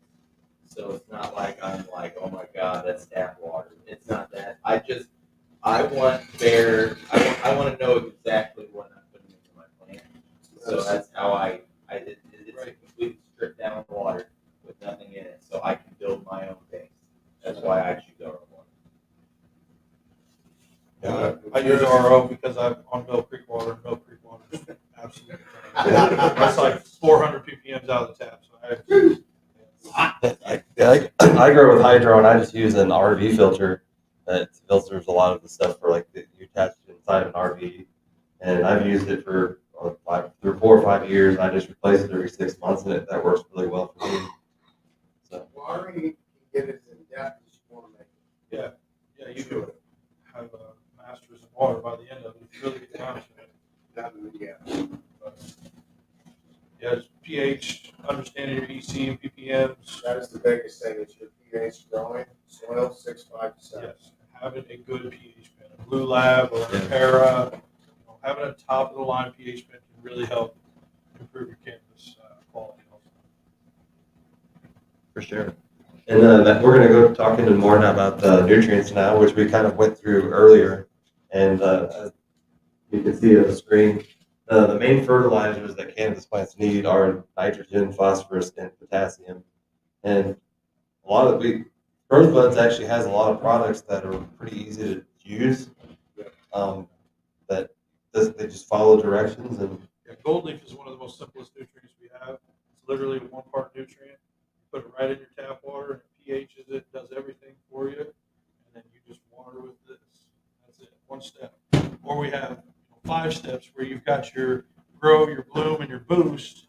And if you're running RO water, you've got your cow mag, and then this cargo flush for the end. But it's a whole cycle of nutrients that's in detail, and we'll explain what to do, how many ppms, how much EC, how much of everything that you need in your water to have a successful growth. And this is the brand that I actually use myself, and a lot of local growers I've used before, or we all use a lot of different nutrients depending on what grow we're doing, and but there are a lot of products out there that work really well. And You want to talk more about Lotus and why you like it so much? Because you're kind of You're the Lotus they got Andy's the Lotus pioneer. So Lotus I use because this is the closest you're going to get to feeding your plants organically in a dry mimic. I refuse to use liquid fertilizers because they are 80% water. I don't want to pay for the shipping of water. That's basically this is a concentrate. This is a concentrate. It's a dry mimic. It's like a kinetic sand. But not only does that being a dry mimic, they can put a lot more micro and macronutrients in it. Boron, molybdenum, a lot of these weird ones iron that you don't see in these other other liquid nutrients. But this is highly chelated, which chelated means that they wrap the synthetic nutrients. And when I say synthetic nutrients, all nutrients are made from the same thing. At the elemental compound, synthetic and organic nutrients are the same. The only difference is how long and how it's broken down and how long it takes. With Lotus, they wrap it in a highly chelated shell, which makes that synthetic nutrient breakdown slower than most other dry mimics. And that's why you get that nice slow feed like an organic, like a regular being outside, like in a normal soil. And then when you use like a microbial life like this, these also feed those. A lot of like your, I hate to tear them down, but like Fox Farm. Fox Farm only feeds the plant. It don't feed the soil. Right. If you want good plants, you feed the soil. You don't feed the that plant. plant over there that's in veg is in Fox Farm soil. Fox Farm soil is great. Like you said, your microbial life isn't going to be that active in there. Yeah. So that's why I choose Lotus, because it creates a higher terpene profile, a better taste profile, and it's truly designed for medicinal cannabis growth, and that's where I target most of my cannabis is the true medicine side of it. I want it to feel good, but I want it to make me feel good too. You know what I mean? The Lotus is a very good dry amendment. That can be used in soil, cocoa, hydro, anything. It was designed by Grow Strong Industries for hydroponics, but it is very forgiving, and it's so Yeah, I feed extremely heavy with it. Some plants eat extremely heavy, some don't. But We'll I get into that too. We've had guys feed them up to 10 times the amount, and the plants still finish fine. Yeah. And it was all good, so that can test the Lotus ability to be accessible to the plant, that it won't burn it. If you did that with any other nutrient, your plant would toast. And Lotus is a pretty groundbreaking dry amendment, really, that we found for any kind of plant, really. It's not just cannabis. Any plant, any garden, that stuff will do wonders to your soil, to your plants, all of it. And a lot of these nutrients are the same in a way. It's just how they're broken down in the soil, how they're applied. That's the big difference. So whatever nutrient fits your style of growing the best is the one that I recommend everybody use. Well, I used hydro. I've been growing hydro for years. And You used when Gold you Leaf and open, Lotus, right? yeah, when you open Rosebud, you introduced me to Lotus, and I've used Advanced and Fox Farms and a couple other brands. And when I switched over to this, my hydro, it was completely night and day different. With the Lotus compared to Advanced and Fox Farms and some other nutrients I've used, but and then they also introduced me to this as well, which is a new. It's an enzymatic cleaner, basically. It helps break down any hard materials in your soil. That's going to make your plants easily uptake anything else, phosphorus, nitrogen, whatever. The microbes in that were mined from the salt mines in Utah, right? SLF is submerged liquid fermentation of 100 different kinds of grasses that they use. They take 100 different kinds of grasses from across the country, across the world, and they grow them and stress them out in extreme ways: heat, drought, cold, and they bring them back to life after each one of these extreme stresses. And then they let that grass die and they ferment that grass into an enzyme and mix it. So feeding your plant that not only will clean and act as a cleaner, but it almost acts as a immunity booster to plants because it gets all those enzymes from those stressed out grasses into that root system. It really does work in there, breaks everything down. And then you're really rolling because you can forget to water a few more days. Right. It can be a little hotter. It can get a little colder, and that plant takes it much more well. And it actually saves you time, because when I was actually had my hydro bucket before I found that product, I had to clean that out every week, and now I only clean it out every stage, so I don't have to clean it out at all. There's a sludge that can build up in hydro systems, and the SLF basically eliminates that completely. It's like a root conditioner almost. Yeah. It's a root conditioner. It's a shampoo for the root. And yeah, it makes your roots look really healthy. You're gonna have the pretty white roots that you want, and the SLF really helps keep the bad bacteria that can lead to root rot and other issues in hydroponics. So when I found that product, that changed my product as well. And combining these nutrients together, like what I'll do is I'll use the Grow, Recharge, and SLF 100. And I use in a 7-day cycle, I'll use a feed tea, which is a tea I'm going to use Recharge, and then I'll do a feed flush. And my flush is going to be my SLF 100. And then on that 7th day, I won't water at all. So if you're looking for like an idea on how to water your plant, you can do it every day like that. Give it kind of a break. Keep your microbial life fed with humic acid, kelp extract, molasses, so everything's still thriving in the soil, or cocoa, whichever medium you're growing. But you can't use Recharge in hydro. Unfortunately, You can. If you're going to be like changing your bucket soon, you can totally use. You have to spray it on the roots. Yeah, It'll last for 2 or 3 days. But I wouldn't start off with a fresh bucket of hydro. Yeah. I would Recharge. And there's also the fish shit product, Which is just beneficial bacteria that's going to help feed your microbial life in the soil. and I mean that's what it is. It's basically fish shit, right? It's literally unrefined fish shit, or it might be refined. I don't know. Wayland grows with aquaponics. Yeah, That's the next best thing to fish shit. Is actually using fish tank water. The only thing that makes that product different than a fish tank water is that they are specifically feeding those fish to make that microbiology in the food. They don't. It's like and honestly, what they feed them, and it sounds crazy, it's dog food. Dog food makes the best for it. Loaded with vitamins and minerals. And then you get the benefits in the bottle. Yeah, and it's like when you go to a fish farm and you give dog food pellets to feed them. That's literally the best thing to feed fish like that when you're making microbial life. When you're gonna refine their food, that's the best thing to feed them. Yep. Pond water works great too. Yes. As long as you don't have a high algae content.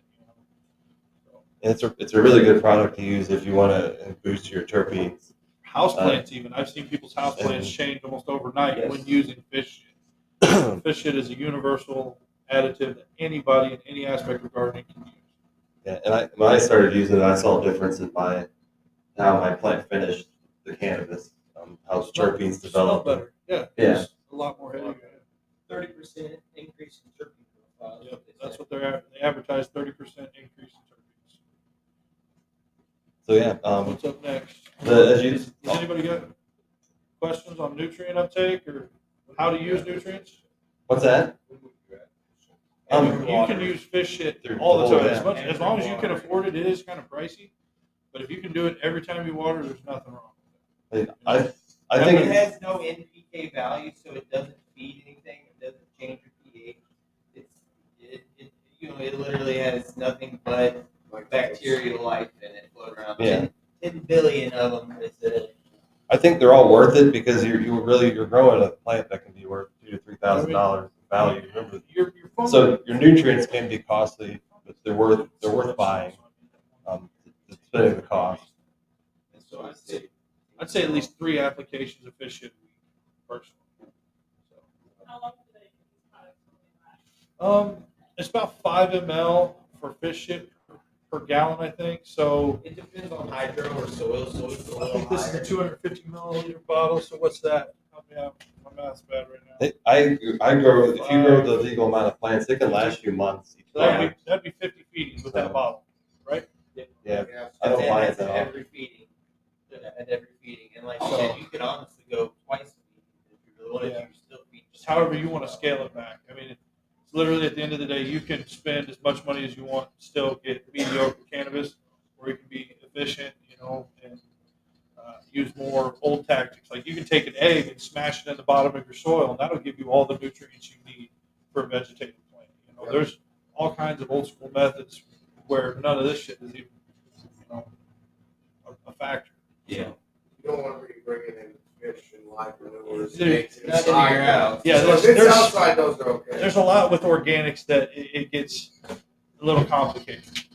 One of these, one set of these size of lotus will generally do two runs of 5 plants if you feed at their feeding chart. Yeah. So that would be 10 plants. That'd be So and- and- $150 for 10 plants. And let's say you do your 10 plants. Let's say you're vegging for 4 or 5 weeks, you're flowering for 8 weeks. You're running 2 to 3 harvests a year. So one of these is gonna last you almost a year. And if you factor in how much return you get per what you put into it, I think the average usually, even with inflation and everything, is anywhere from $40 to $70 an ounce when you factor everything in. That's lighting, nutrients, everything. So that's a good way to kind And of. most of your plants will grow with 4 to 6 ounces. Yes, easily. So your ROI on growing your own cannabis is far exceeding what you put in. What's 6 ounces of dispensary? What is? I don't even know what it is. I haven't bought flour at the dispensary. What's an ounce of flour? $1,700? They don't sell that to you. Yeah, it'd be about $1,800. $1,700, I would guess. So if you put a value on it like that from a dispensary, Yeah, how much it's and saving you spend about $1,500 on an entry level setup. That's light, ventilation, everything, and you would still pay for yourself just growing it yourself from that first run. When I was first starting growing, I was growing in ground, outdoor, and I got really way too heavy on the nitrogen and like almost completely killed the plant, which after the stress, the buds came back at some messy. But if you're growing in a pot like outdoor and you do get too heavy on the nutrients, is there a good way to like flush SLF 100. or- SLF. This product. That's Right. right. Yeah, that's what I use as a flushing agent. So yeah, I mean, if you're wanting to restart everything, I mean, you could even use hydrogen peroxide. Hydrogen peroxide will help kind of break down any like you got a virus or anything. It'll clean all the microbes out. It'll kind of fresh start. So your plant's going to be stunted while you do something like that. But in about 2 to 3 weeks, you'll see your growth pick right back up where it was once the problem is fixed. Which is another benefit with photo periods. So they're more forgiving. Where else we at? Lights? Yeah, we're gonna move the lights now. Anybody else questions with nutrients? Obviously we talked about growing with outdoor lights, outdoor, which is obviously the sunlight's the cheapest and the most efficient. This. Can you talk about something else? So there are different the aspects when flush. it comes to flushing. You know, this is carbo flush. This is potassium at the end. This is finishing up your buds at the end. It's going to help ripen that fruit up. It's gonna make your plant force feed off the last of its own nutrients in its leaves. That's when you see those really pretty reds and The colors, golds. like you can see some of the colors on this. This is actually a nitrogen deficiency, but I wanted everybody to see it. Nitrogen's mobile, so it always starts at the bottom. So this is what we're looking at. But this is what how it This is turns black and purple. literally that plant almost turned black on the end. But to answer what you were saying a little better, if you have a potted plant outside, and let's say you mix up some water for it, and then you go inside and you're like, damn, I just fed that 2 times the feeding I was supposed to do that. You can walk outside with your hose and hold, or if you're indoors, people do it in the bathtub, and flush that soil out. Literally That rinse is a flush.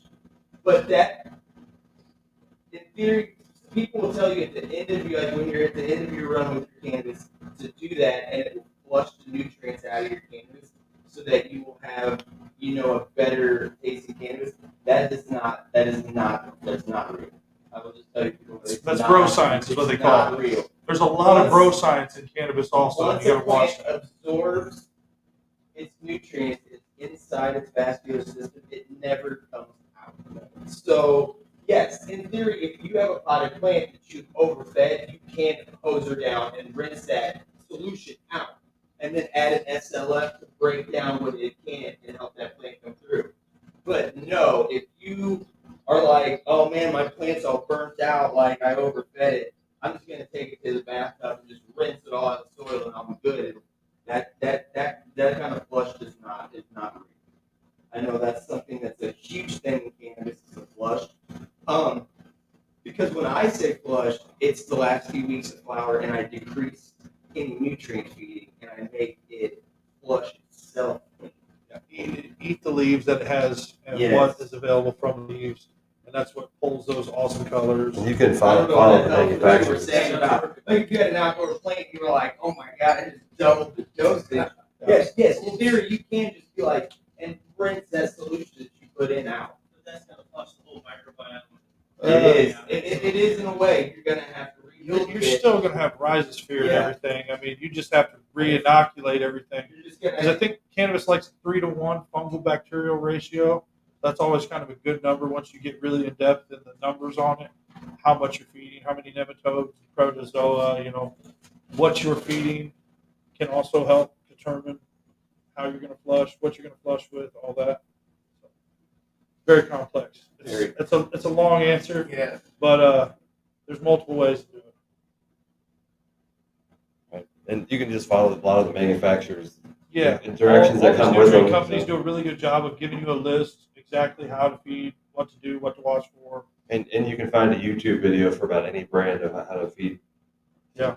There's a lot of YouTube videos out there as well that help with each brand, so that helps a lot. That's where I would go when I had questions. I would always go to YouTube and find somebody that was credible. Mr. Canuck, Kyle Cushman, Mr. Grow It. There's all kinds of good YouTubers out there that put out really good content.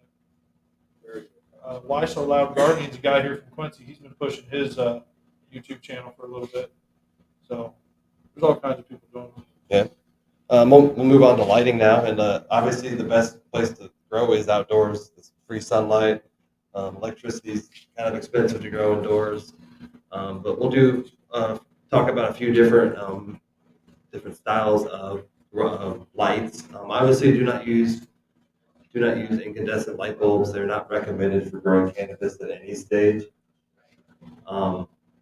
You can use CFL lights. Those are the cheapest, most efficient, but they do not produce a lot of the light spectrum that you would need necessary. They definitely produce a lot less than LEDs. This is becoming kind of an old style now, the HIDs. I've actually grown with them.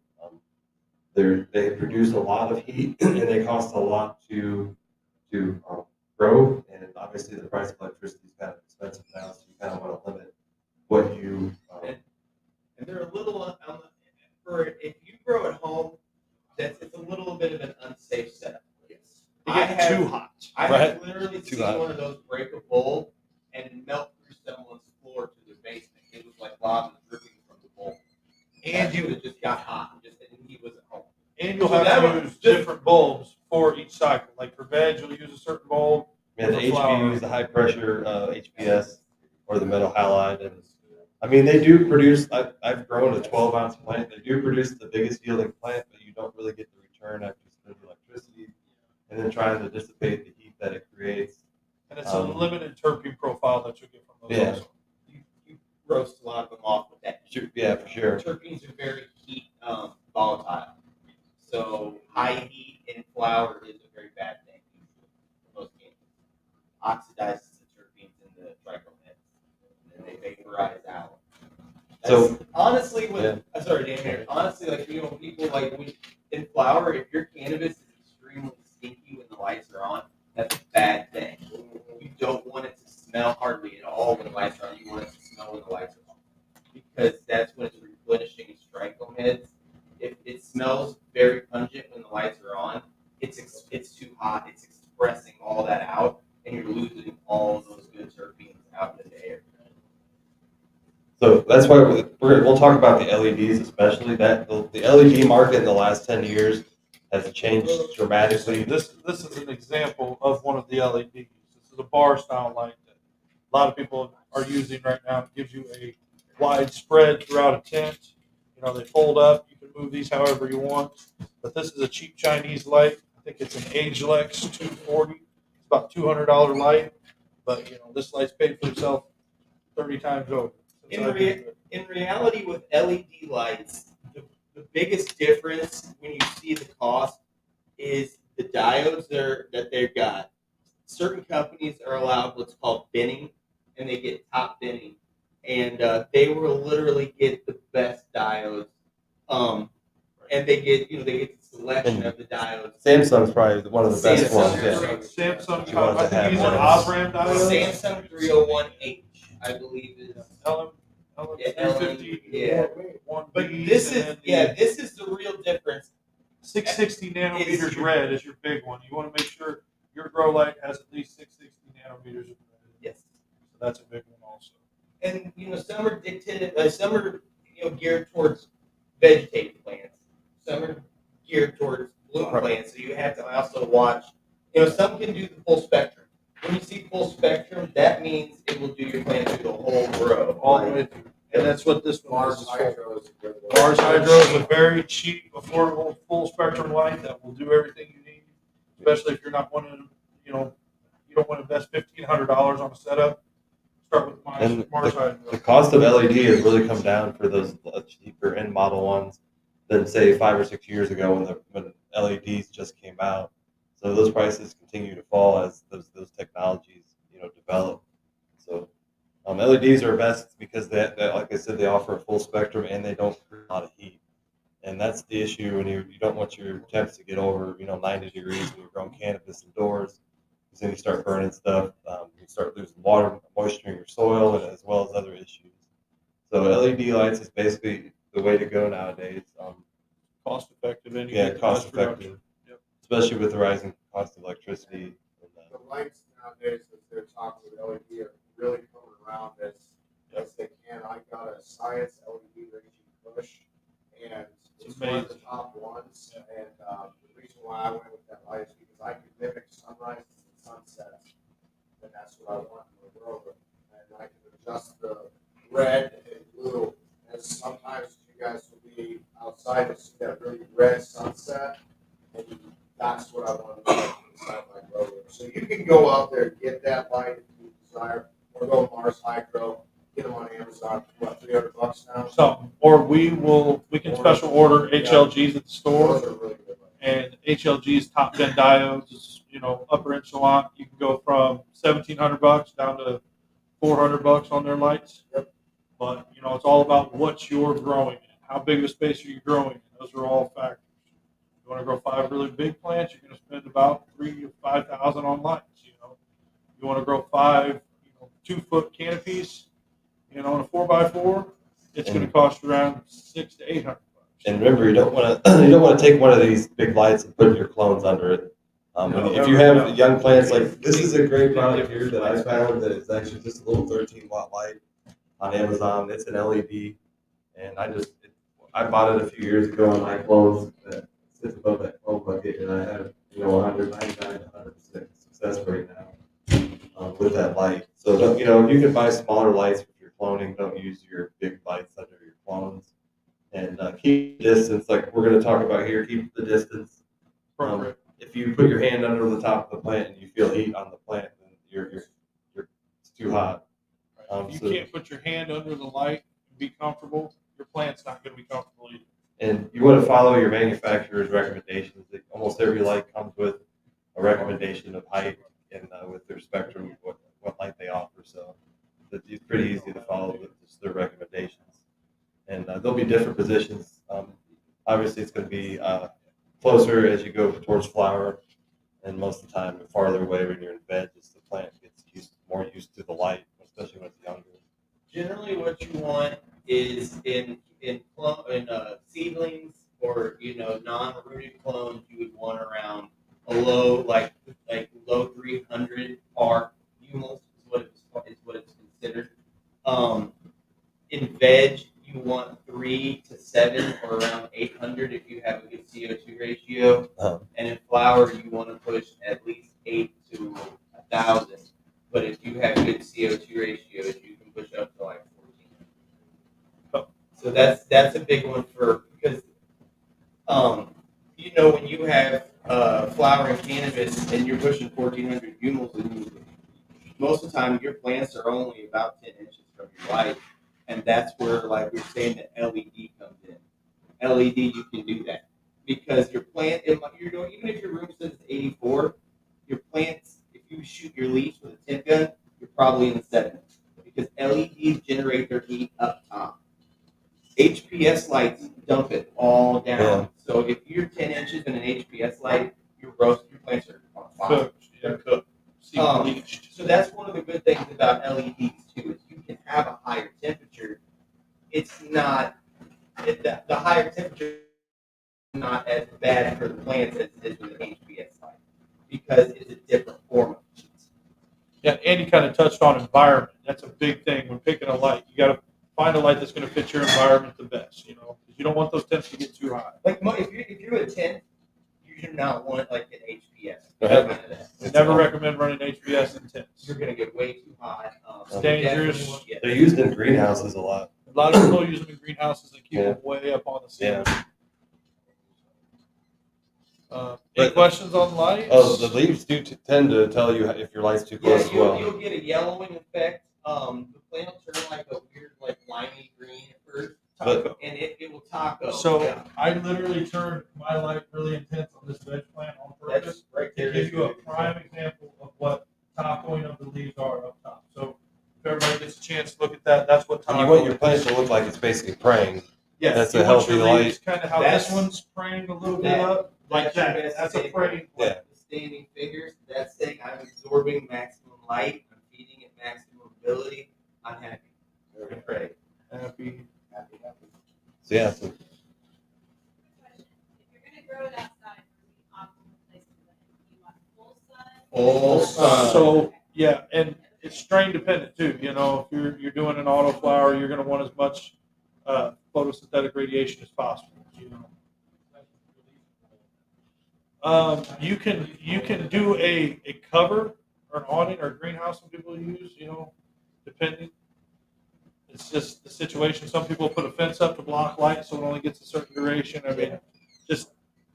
Yeah, you want full sun as much as possible. But if you're getting too much, there are avenues. You can do a shield or something or cover. With cannabis, you shouldn't have any problem. I was just say, not around here. You're not. We don't have a long enough growing season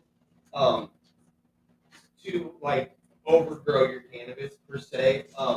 Full sun, because any shade is gonna activate let's say if this was a corner up against my house and the sun comes around this way, that plant's gonna start flowering way earlier than it should because it's getting a lot less hours of actual light as the sun's coming over that light break. Now, if it's getting light the moment it hits, the horizon, it's instantly saying, "All right, I'm still in full light time." Right. But if it's got 7 hours behind a building or a windbreak, or a tree. I mean, I get what you're saying.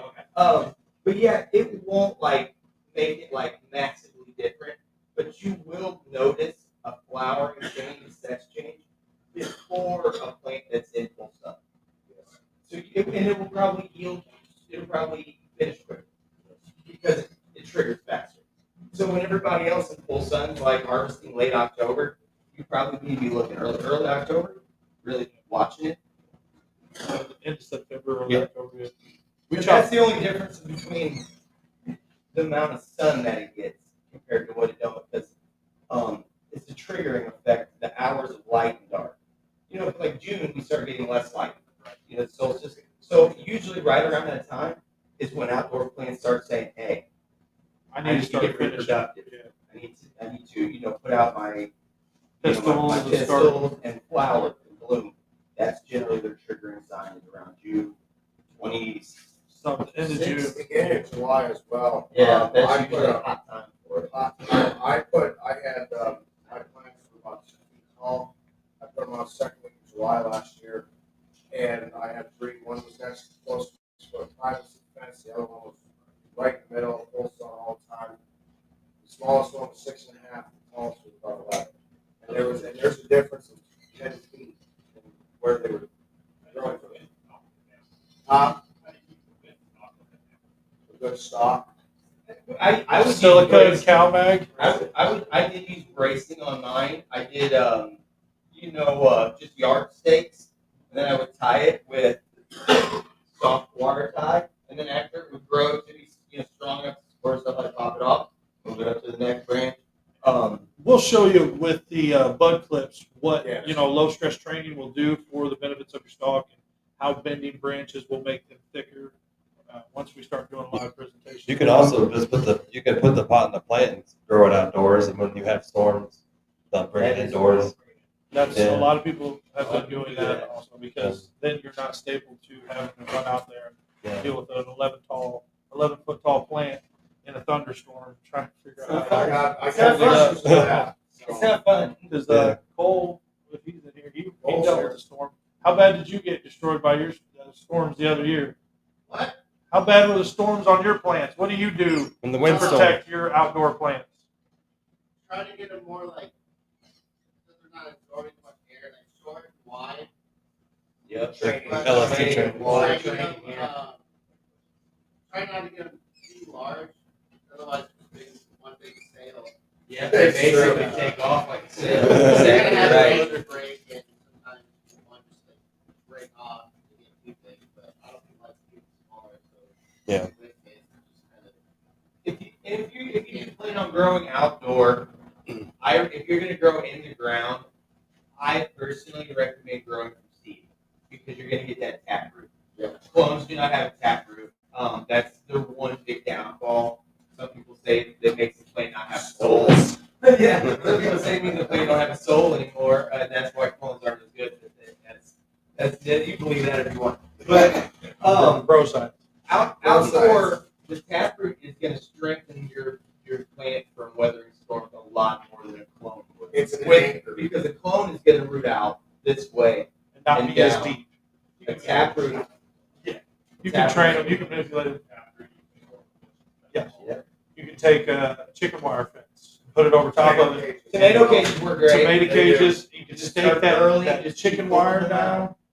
There's all kinds of different things you can do to stabilize and support it. Trellis netting. You want to talk about break? the what? Break. Matt on break. You want to take a 5-minute break? You want to take a 5-minute break and come back? You guys good with that? Or are we annoying yet? Or are we? How are we doing? Okay. Where are we at right now? I was gonna say we could jump into demonstrations if we're done here. Do you got anything else you want to You touch got on? lighting, nutrients. Lighting, plenty. nutrients, environment. We kind of covered Yeah, the the environment. air. I mean, if you're gonna, you can use an open kind of. We're gonna take a break. We'll take a 5-minute break. That's fine. Go to the bathroom. What's that? Oh, I was just saying move the table back. Yeah. here, So let's take a someone 5-minute wants break and come back then. 5-minute smoke break. Yeah, 5 minutes, smoke break. Hopefully we got it. Yeah, it's over there, Ron. I did plan on taking a break. I did say it. And then we're about halfway through. Yeah. It's about further. We're further than halfway through. We are. For Well, I sure. figure we'll do the last half and then talk about some of the other stuff. This is an example of bending branches that I was telling you about. This was actually one of the bud clubs that almost breaks that whole branch. And if you're still on StreamYard, thanks for joining us. We're just taking a 5-minute break. We're talking for a minute. Been streaming for almost 2 hours here. Thanks for joining us.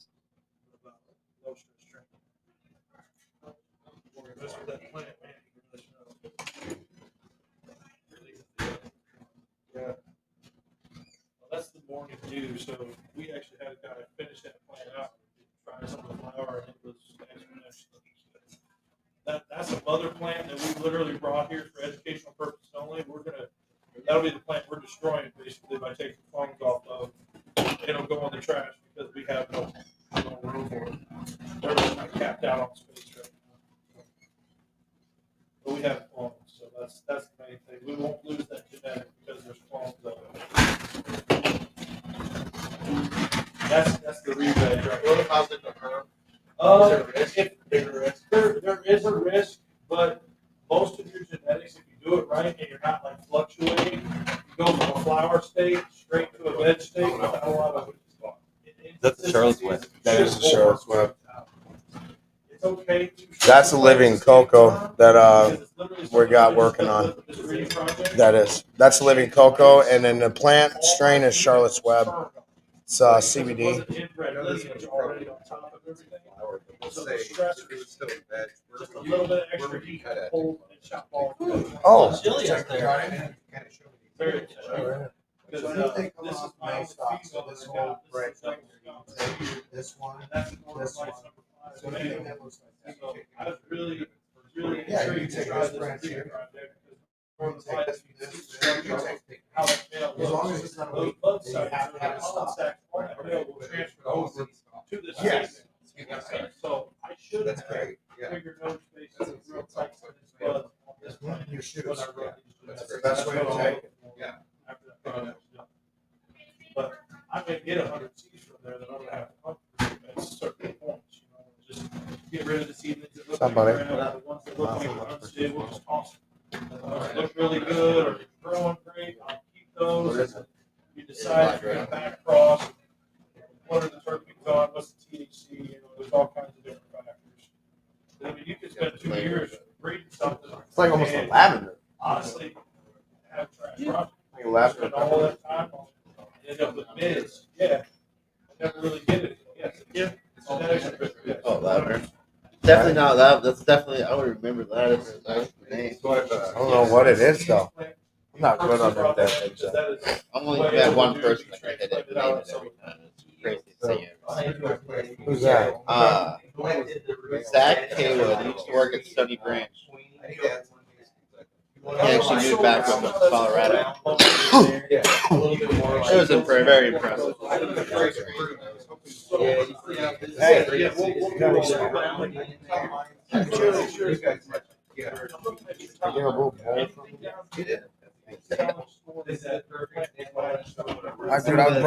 brushed I out. tried some of this for at the event last night. Okay, how was that?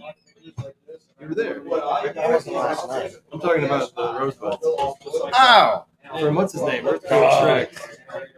Dalton. Dalton. This is pretty fire. Yeah. It's pretty cool shit.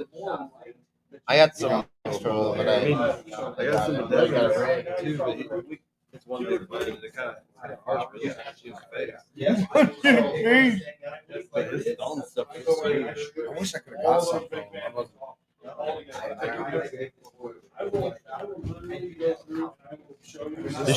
You should put your StreamYard back up too, because it probably helps people see it better. I'm gonna do that again. What is this guy? I will. No, for sure. I don't remember what it's called. His names are all exotic. I can't ever remember. I can't ever remember. He has so many different kinds, and they're all so exotic sounding. Is that what they call it? Lollipop? Well, I mean, they got this. They go up there. Yeah. You got 3 or 4 nodes on Just there. loaded it up for 2 people. And, I got you go to the show. I already went out to all that. Oh, okay. It's just sucking energy. Smoke break. Coffee. Taking as many, I call them sucker branches. I think that YouTuber uses that same term. But it's just sucking energy that you're going to be using up top. It'll help your yield. It'll help the turkey production. That's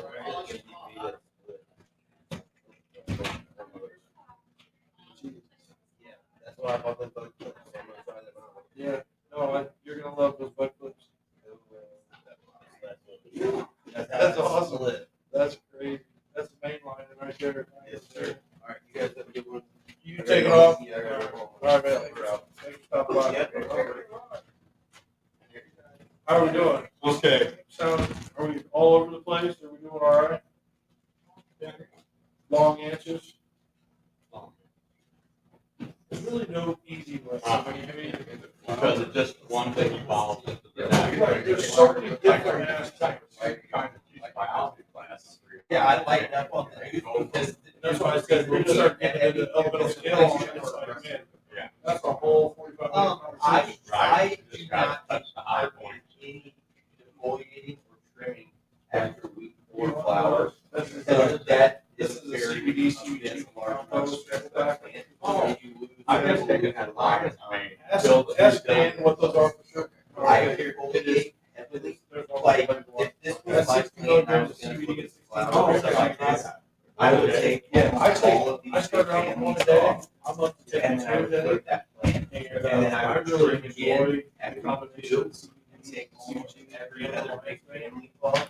And I would Give a little bit of. I would. Because your brain's working And the good theory on is the this. but this causes all your Outdoors, brain I don't information defoliate. like I make inside big the body things on what the subside. Yeah, I wonder About that, like the lion's mane, Because that's how you get like powder mildew or, you know, It's animal.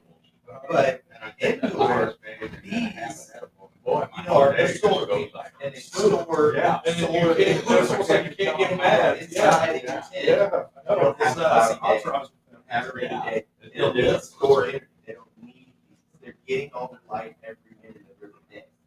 You know, so that's why people are like, oh my What if they God. give all those out at the? All of that stuff going Yeah. And all the. Test stuff, Yeah. Good, but Everybody's everybody's saying they're good stuff, Yeah, right? that's a cross that I did. That was my own strain. That I Yeah. bred with somebody else's. I already have started. Shades a little cool out there. Yeah, it's a little winter. Yeah. That's what I thought we were in Claire. I was out there yesterday and that whole day. At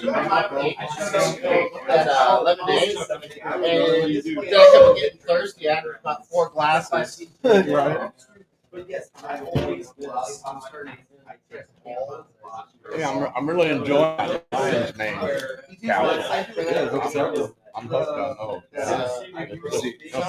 Thinking clearly and- Yeah, focusing. Yeah, you know, well, just makes my day go well. Right? No, there's That's good. Yeah, I'd like to educate people on it and Yeah. hear that they just don't know about it until you know.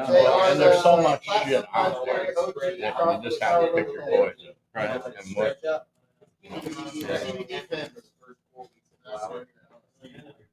Yeah, you do that and Yeah. you stretch up and you put that second head in just to support the Yeah, weight. sure. what is this one here? Oh, that's the CBD, CBG. What are some effects that have with the lion's mane? Is that kind of a good? I will. These are the brochures that I actually have. What are you gonna say? These Oh, are the okay. benefits of the CBD, CBG, and the extra Oh, okay. Okay.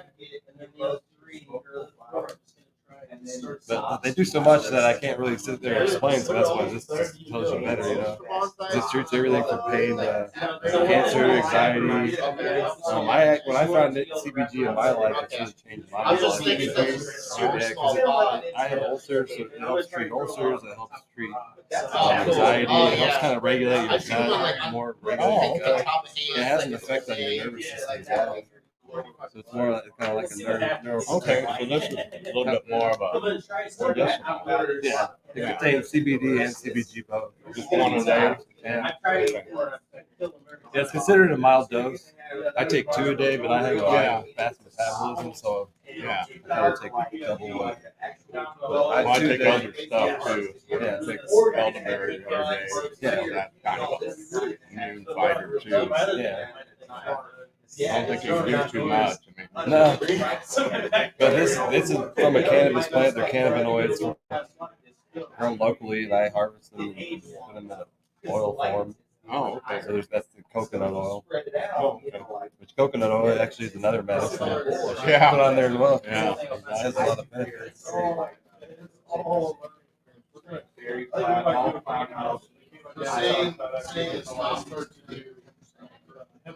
So we're actually live on 6 destinations online right now. I got all my seedlings up about this high, and I'm going to put them outside.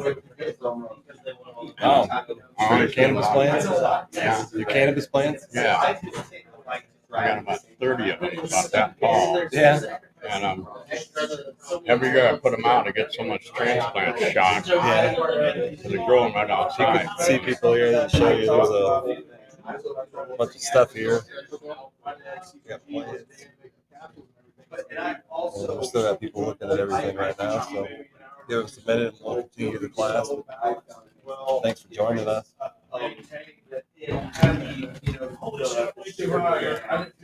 That might have a bass adjustment. It could. It's a pretty simple speaker. Yeah.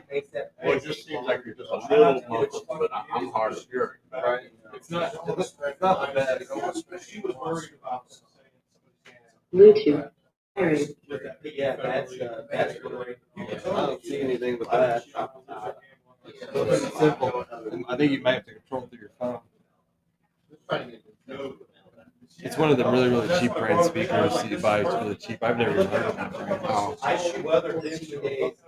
Sometimes, yeah, sometimes they're just so simple they don't have any of those functions. Yeah.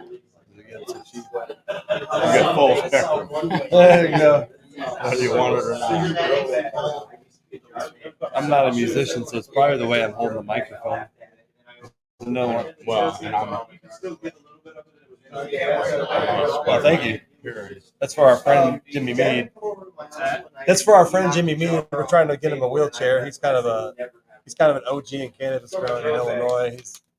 He's in his mid 50s and he's been growing for decades. But he had a stroke and needs a wheelchair. Can't really afford it. He actually works at a shop up in Peoria that sells cannabis products. Uh-huh.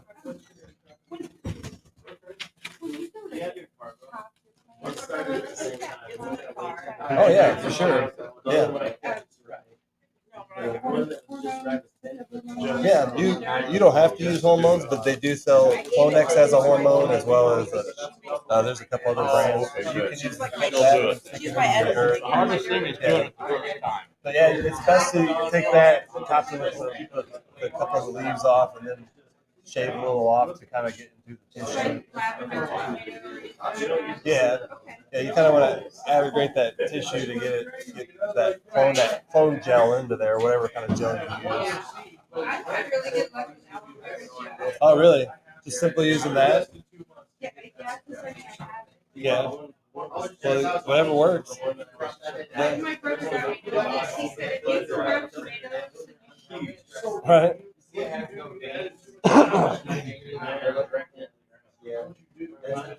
I would say, yeah, I would say it's very stressed out. Yeah. It was so much different light change. It'll grow out of it. Yeah.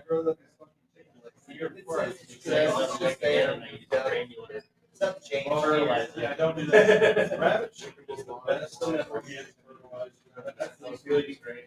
Biodegradable, easily uptake. So if you know anybody's got rabbit chicken,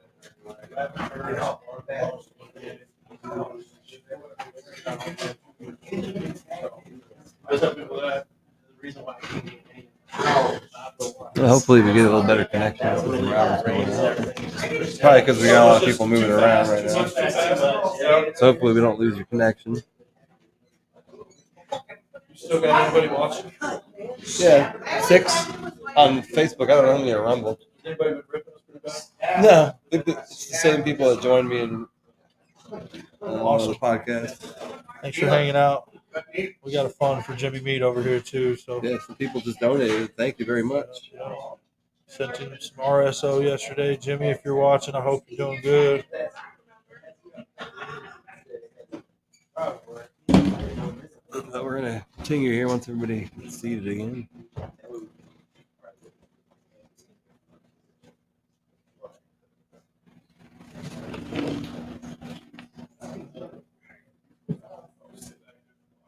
Is everybody coming? I think so. Everybody's in here. What do you want to do with that? I mean that this thing didn't include talking about tents, but we could talk a little bit about environment. Yeah, basically, every plant will be different if you change the environment. You could have two of the exact same plants, but if you have two different environments, you will have different variations of the exact same plant. I've seen that with the blueberry buffalo clone we gave out to almost probably 20 or 30 people had the same blueberry buffalo cut. They would all bring it back in 3 to 4 months later. Every one of them was different. All from the same clone, but everybody's environment played a factor on how that plant grew. So your environment is very key. Knowing your VPD, thank you. That's something I don't pay attention to, but AC Infinity makes products and controllers that make it very easy to monitor VPD all the way through every cycle of growth. And the VPD is vapor pressure deficit, and it's basically the amount of air per the water molecules in the air ratio to the air molecules. It has a lot to do with humidity. It's how your plant's respirating, what it's taking through the air. You know, it's pretty simple, honestly. It's just natural environment. It's really easy to understand, really hard to get it where you want it. That's what I'll say. And that's why it's easy to be like, okay, 75 degrees, 68% humidity. Okay, but to do that inside of a tent or a room and keep it that way, it's very harder. Yeah, and that's why I like to do it without a controller, so I can get it set it perfectly, so I know when it's dialed. Man, And it may take a week or two to get your environment figured out. it may take months. Yeah, but It once may take you a few dial grows. in, you're not. Yeah, That's the and good that's thing about the beautiful thing about it. And there are different. You can use open environments. Some people grow like that. You can use the tent, which they're really what you want to keep when you're in a clone or a veg state. You more or less want to have a lot of humidity, 75 to 80% humidity inside of that clone. That plant sits in that environment, and so does that one. So the littler plants I keep them to a high humidity until they get a little older. Then I move them into less humidity as they get older. And the reason for that is because those younger plants are relying more on the respiration through the stomata of the leaves, not the roots. That's why you want the higher humidity in clones. They have no roots, so they're living through those stomata until they start popping those nubs and have roots to absorb water. They are literally relying on those leaves to absorb humidity. So if it's 32% humidity, 71 degrees, they're stuff. There's no air, there's no water in the air for them to absorb.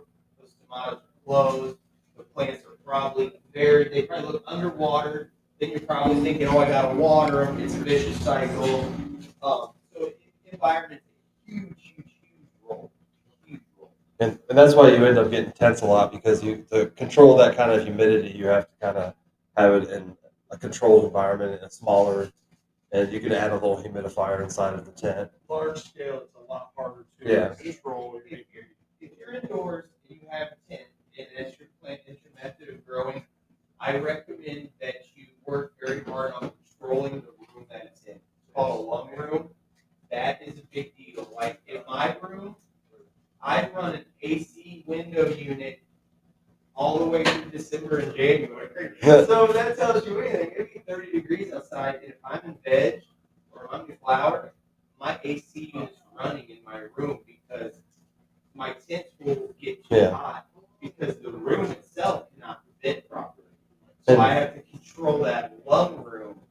That makes a huge difference on controlling that tent.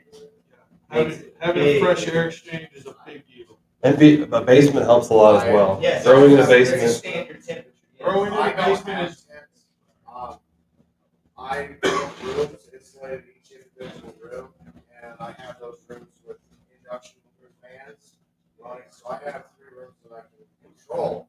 One room right next to it would be 80 degrees with my bedroom, and my other room is running at 70 degrees, and it's 55% humidity, just in the wall. But I built them now. So that can get costly building rooms and things like that. So if you're it's cheaper to buy a tent and get a whole setup versus buying all the equipment and building a room yourself. Right. And the basement part helps because you can keep it 10 degrees cooler in a basement in your first floor. At most basements. And humidity is a lot easier to keep at a level that's not too dry, not too moist. So that helps a lot. Let's talk about if you are in soil, thermal barrier contact with the cement floor. I mean, that cement floor can be 55 degrees, which then turns your roots on at 55 degrees. That's not up to the temperature at all. And you could be running into so many issues, you don't know what it is.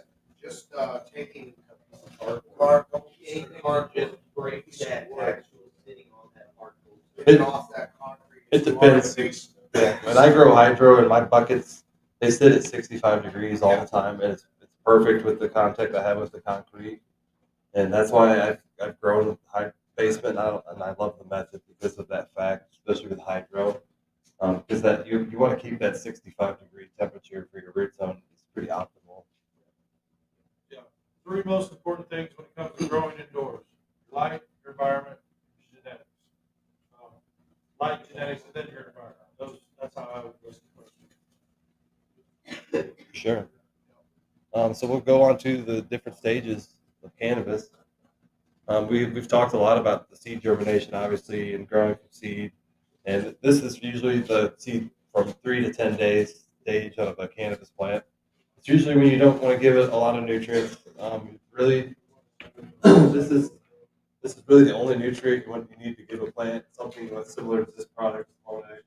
And you don't want to over nutrient a new plant, whether it's a clone or a seed. You just really want to give it like that, the humidity, air, and water. Keep the air very humid. And we've talked a lot about that as well, growing with the damp napkin and all those other growing mediums to get that first white taproot to develop more. And there's a good picture of it. There you go. If you pop one in a paper towel or a shot glass and you see that, you can put it in soil. You want to go about a ½ inch to a ¼ inch down, very loosely cover that up. But you want to cover it up so that when that seedling's working its way out, the shell will shed. Another thing, since that's actually it's a really good picture to show it, that's as you can see the coloring and striation of that seed. That's what you want to see with cannabis. If it's a pale white or green, that's a premature seed. Those are not viable seeds. I always say the best cannabis seeds have tiger stripes, but they look like alligator or crocodile. They got a print, nature's print on them. That's a really good example of what I mean. That's an extremely mature and hardy cannabis seed. So if you ever get like a pack that's like all white, well, I've grown white seeds out that were fine. It's just some genetics, the variations on some cannabis seeds are going to be, some might be pea-sized if they're an exotic landrace strain, or some might be more traditional looking like that, or some might be white. But that's a general sign of maturity. 100%. That coloring like that. It's a nice root too. That is a nice root. And then plant will basically enter the seedling stage, and this is as the seedling starts to develop more. Usually, you'll probably transfer it from whatever container or plug into a big. Solo cups work great. The red cups work great to grow your cannabis plants. They're cheap, and you can throw them into there for your 2 to 3 weeks as the plant develops and gets larger.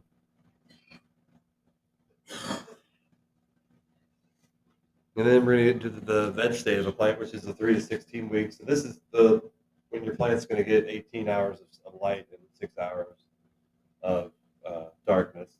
And this is when your plant, you can keep your plant in veg state technically as long as you want. There's people who have had mothers for years, 3 or 4 years. After about 2 years, though, a mother's going to be so stressed out because she naturally wants to finish, and you're prolonging that veg growth. So you'll see. It takes a lot of root culling.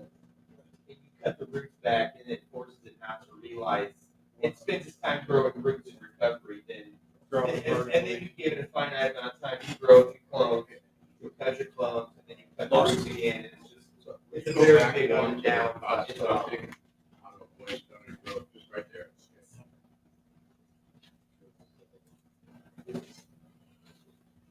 Yeah, you want to have moist conditions, but don't drown the plant.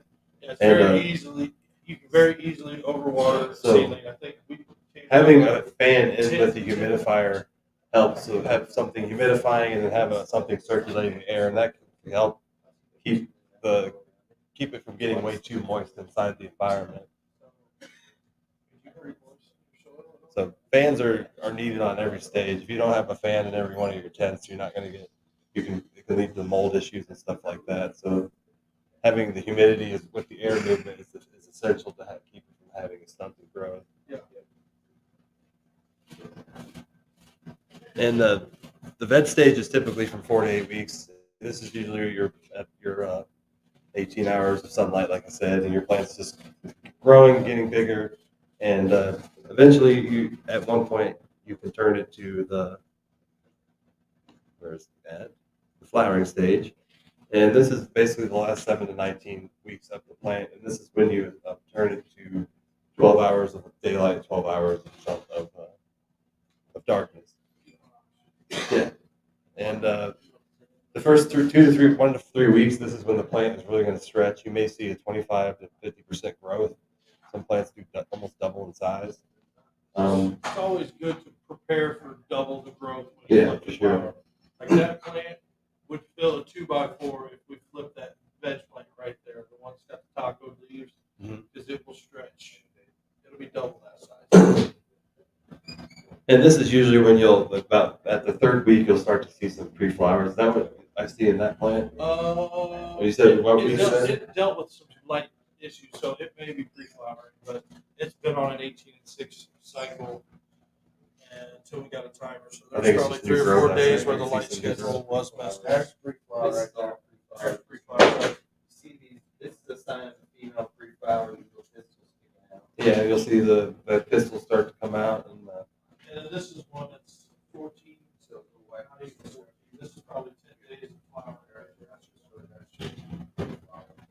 It'll start snacking a lot heavier. Generally, if you pay attention to your vegetative plants, they'll start to show you themselves when they want to flip.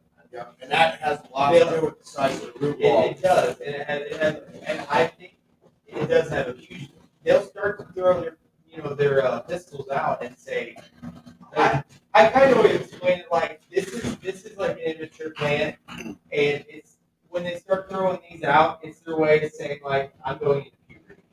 Like if that's the layman's term, I'm going into puberty, and it would really suck if someone forced you not to go into puberty. Right. That's my theory on it. Like really saying it's telling you I'm ready to be flipped. The plant that just comes down to one of those. Really read the plant. Let the plant tell you when it's hungry. It will tell you a lot. But that's a good indication of when to flip the flower. Is these you'll see honestly another really good one is you see how this plant stacks symmetrically, but then towards the top it's breaking that symmetric stacking. That's saying I'm ready to grow node spacing instead of branches. Node spacing is a flowering cannabis plant. Yeah. That's another good way. You'll see your plant start to say, like this plant's so mad at me. It's in a small, really small cup. Some of these plants were brought in for demonstration. Yeah. This would be a representation of the mid-flowering plant. Right. This is early. This is about 2 weeks of growth in a flower. That's about 3 weeks in a flower, and then and that, we don't have anything besides that. Week 4 to 5 is actually when the plant starts to really fatten up, and you'll see the pre-flowers get really bigger, and the darkening of their pistils as well.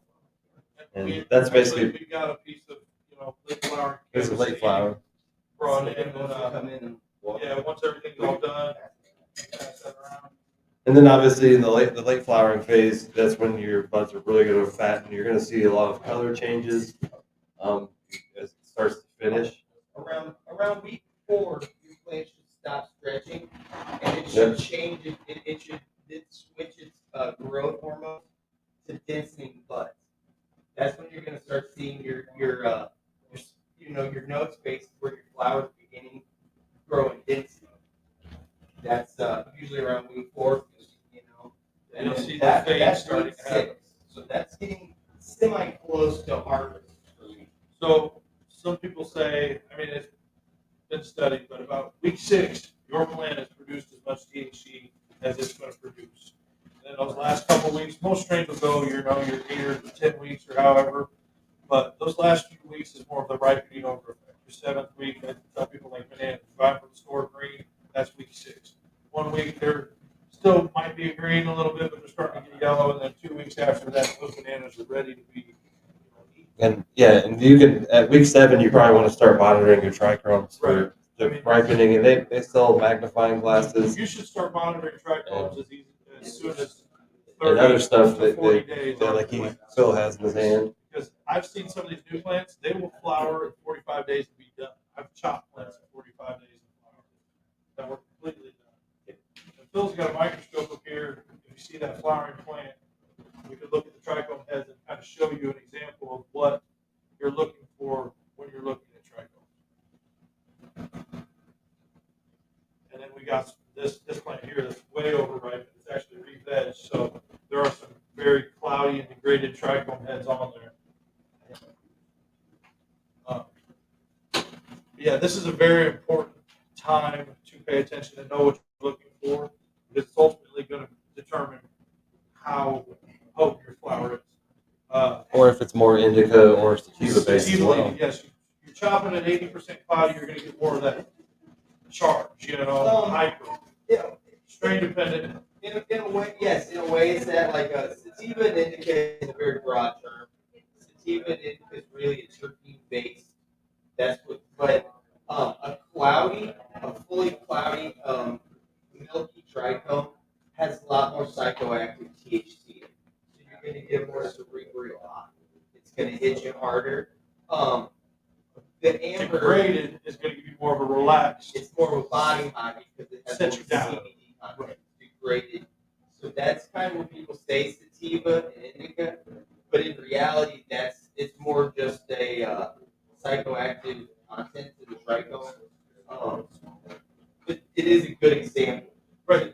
Most sativa is more uplifting, like it hits you, and you're like, whoa. Sativas generally are harvested at a milkier trichome. Because they usually run later. You're going to run a sativa maybe 9 to 10 weeks versus a hybrid that could probably go 6 to 8 weeks.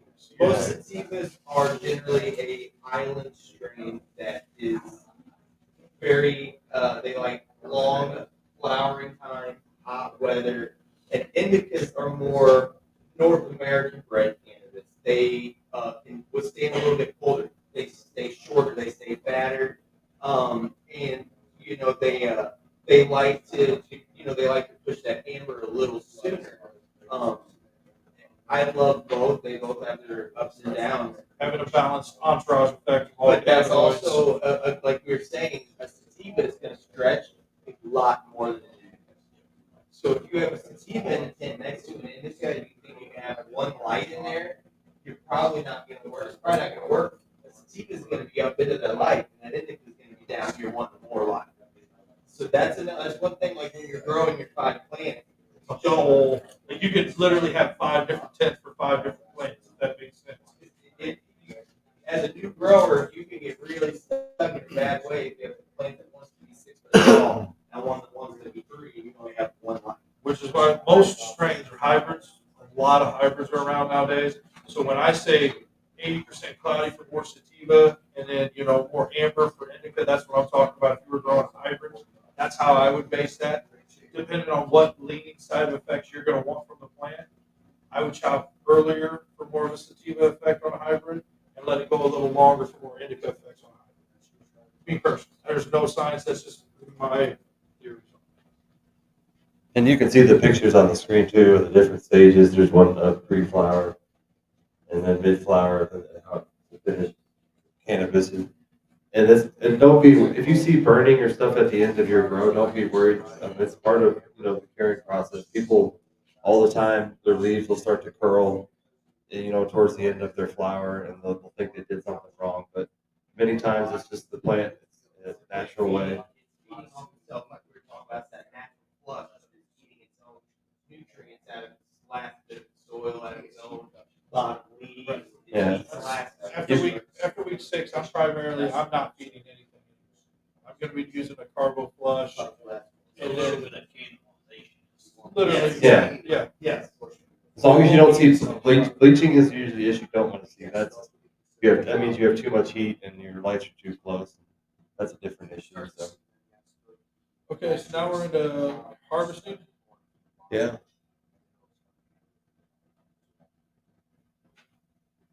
Yeah, harvesting. Okay. And like he said, you want to harvest when you're. Trichomes are at your desired ratio. I like to go You can see when I have two amber trichome heads next to each other.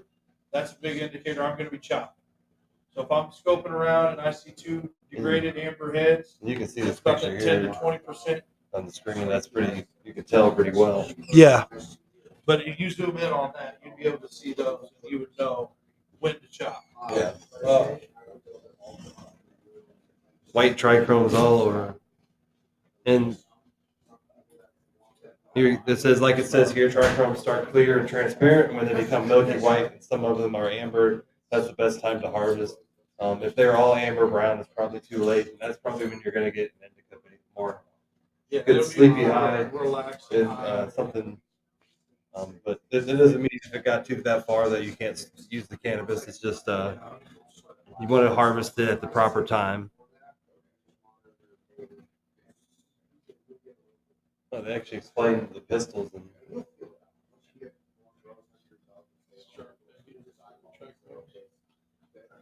Clean trichome will be overripe. Yeah. Okay, gotcha. Yeah, and that's basically what we said without giving it a scale. Yeah. All amber trichromes is overripe, and that's when you're going to get more of that indica. It says in here.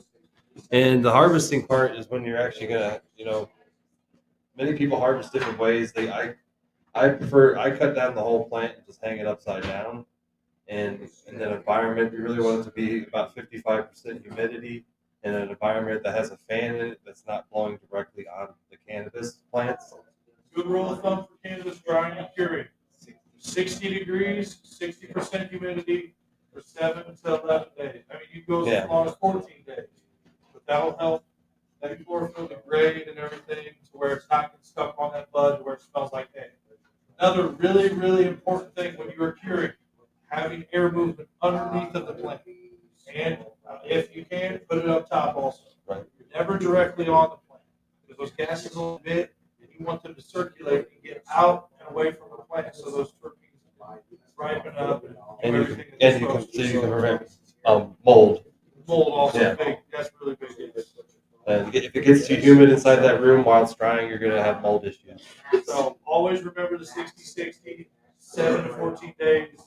Usually the sweet spot's 10 to 11 days. And we don't have any growth bags there to tell you. After that time, you trim all your leaves off, anything that was excess, and then trim, go either into a jar or a grove bag after that. And With the grove bag, you're going to seal it up, wait 2 weeks, and it's going to cure automatically. With the jar, you're actually going to have to burp it, let that gas out. And the way I burp jars is after 24 hours, I'll wait 20 minutes with that jar open so that gas will emit, and then I'll seal it back up for another 3 days, wait, open the jar, and that last time would be about day 7, I'd open it up and then I'd seal it up and really let those cannabinoids, terpenes activate inside of the plant. What do you think? Do you think you should trim before while it's wet or after it's dry? Do what you do. I do a whole plant because I've taken off every fan leaf that I want off my cannabis plant when I chop it down. So I've always been taught that when these leaves will go up and around the bud as it's trying to protect the trichome heads. It's the rose petal effect. It'll protect the trichome heads so they stay more intact all the way through the drying and curing process. Yeah, do you prefer to wet trim or dry trim? I 100% do not wet trim. I 100% do not recommend wet trim. Unless you're using a canitrol. Your trichome heads are extremely fragile at that point, and when you're trimming away at them, there's no way that you are not destroy a lot of them. And like Devin said, when that plant finishes, these sugar leaves will coil over almost encases the whole bud. Like a rose, when a rose dies, and it protects all those trichome heads. So then every time you bump that plant, it will just the wind, all that stuff. It's like a little shell that protects that. And then when you're finally all the way dry, and you go to, you do your fine trimming, and you cut those off, it will blow your mind. The smell explode out of there like a little bag. Like this little blood was pocketed in there. Well, I think we can all agree, after you've done your drying and curing, and you do that sample taster, that is the best. Yes. Because everything is intact as much as possible. It hasn't been ruffled around in a bag or in a jar or whatever you may be. So you're getting the most potent effect from that plant right after it's 10 days and you just started to trim. Or how we compare scissors. Yes. Festers, trimmers, titanium, curves, straights, bonsai, there's all kinds of You're different. gonna wanna get alcohol in this process because those are gonna get very sticky. And rubber gloves. Yes. Yeah. Coconut oil is Yeah, that's also an trust me. anticoagulant you can rub on your hands. If you like coconut oil, you can do something like that, and it'll make it not sticky at all. And yeah, rubbing alcohol dry your skin. So I always tell people that coconut oil. Coconut Yeah. oil too, Because yeah. it's rubbing alcohol is great. Wear gloves, unless you don't mind sticky hash fingers, because you'll definitely make some hash fingers. Yeah. And spend the money on the better scissors because you're holding them for hours. So you want something that's not going to like cramp in your hands or make it They uncomfortable. call trimming trim jail for a reason. It is like doing something you don't want to do. The can brush works great. But you have to let it dry out just a little bit. Yes, can brush. I'm gonna. Yeah, we sell can brushes, and you can literally just go up and down, but you have to over dry the plant, in my opinion. So, if you're gonna get snobby and you want to be exact about it, I wouldn't use a can brush unless I was really in a crunch for time. I had to get a plant, trimmed up. Put it back. Yes, because you harvested 3 at the same time or whatever the reason is. Brush it. Because I'll recommend when you're growing indoors, harvest one plant at a time. Don't harvest all 5 plants at the same time, because then you got to sit there and you got to trim up 5 plants, and it could be 4 or 5 hours. You'll never want to grow again after you sit and trim for 5 hours. Yeah. So, It's fun for the first time. It's trim, exciting and there's for the trim first bags. There's time. all kinds of different things. Trim buckets. There's hand trimmers. There's machine trimmers. There's all kinds of trimmers. You can spend a lot of money. Yeah. For sure. Any questions on? After you throw the throw bag, you just leave it in the throw bag. I personally do, because the amounts that we'll put in there will, like, QP will last for, what do you smoke a QP? Liz, what, 2 months you'll smoke a QP? That's a. Are you calling her out? Yeah. Yeah, that's kind of the rule of thumb for us on that. It's 2 months. But I've stored long term. I've had stuff in grow bags for months and months, and it's be open. Yeah, it stores very well there for long. When we're trimming the plant, we also don't keep every single bud, trim all the marks and stuff. The bottom, you keep that and press it, and that's where you get like your rocks and stuff. You want to do it like right. You have your prize buds, is what you call them, all your tops, your stuff that's really pretty. And anything under, this lower stuff around here, we're taking that, we're going to just press that, we're using it for edibles. Yeah, use your trim for edibles. It's a really strong.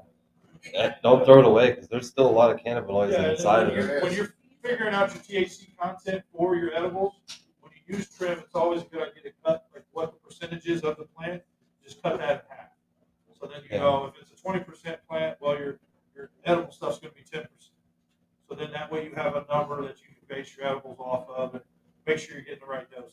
Because a lot of people go in blind on edibles and just make butter with they don't know what, and eat it and find out how bad it is. Yeah, You that. can either be hugging the earth and it's hanging on, or you can not feel anything at all. So Yeah, and you can see the pictures of the different styles of.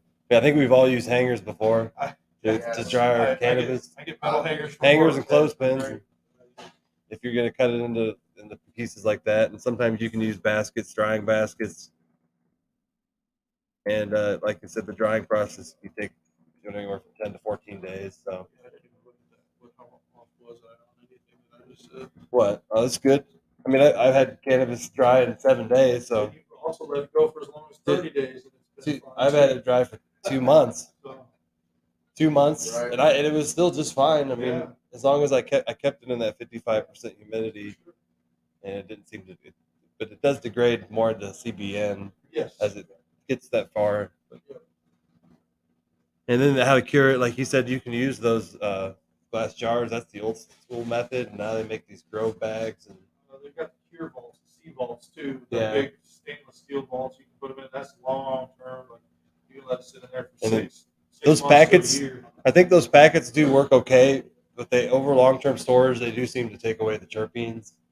Those silica packets. The Beta packets, Yeah. the paper on the Beta bags, I feel like will pull some of your smell out of your plant when you use it for long-term storage. Just what I've noticed. Cannabis is going to lose a little bit of its smell as it degrades anyway. And then as soon as you pop that bud open, it should have all those smells inside of the bud. Right. That was pretty much a bit on that curing part. Do we want to? We're gonna do some advanced LST training. What kind of stuff would you like to see live? Transplanting, clones. What do you guys? You just want us to do a whole little spiel on it, or? But you can do some LST training within one.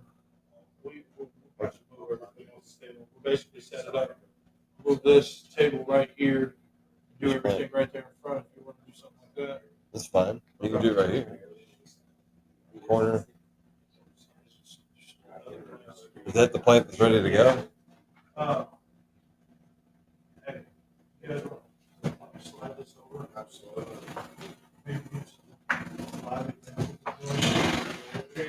And I know Andy brought a plan that he specifically transplanted for this event. So, if you want to get set up for that, which ones of these are you transplanting?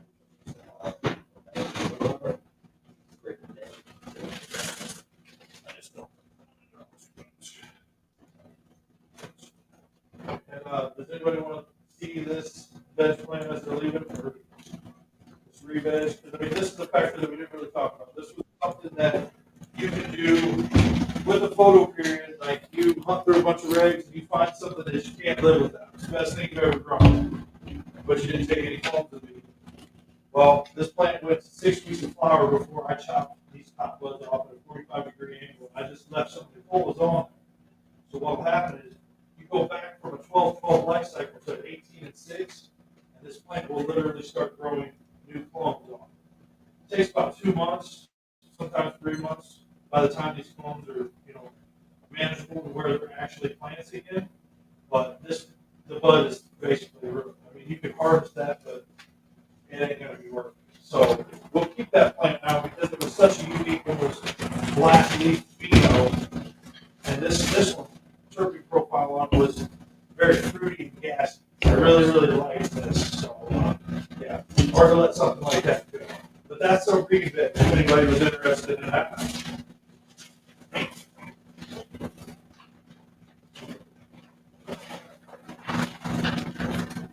Yeah, sometimes you don't know exactly what's Which is one of the benefits of photos. Like I was saying, autoflowers are great. They're simple, easy to do, but you're not going to be able to get that same plant again. Does that make sense? I mean, you can because it's stable genetics, but you're just going to have to grow it from seed every time. So as long as you have the seeds, then you'll always have it.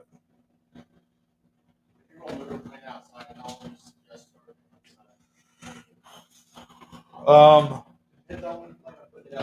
was going to say second week of May. Second week of May, we've been spoiled with really nice weather. So I even had shit outside already, and then that cold snap, which is prime example of that male plant over there. You can see the purple on it. The cold hit it so fast, it really kicked those purples up in the pollen sacs, which was crazy. I've never seen that done. That was first for me. So.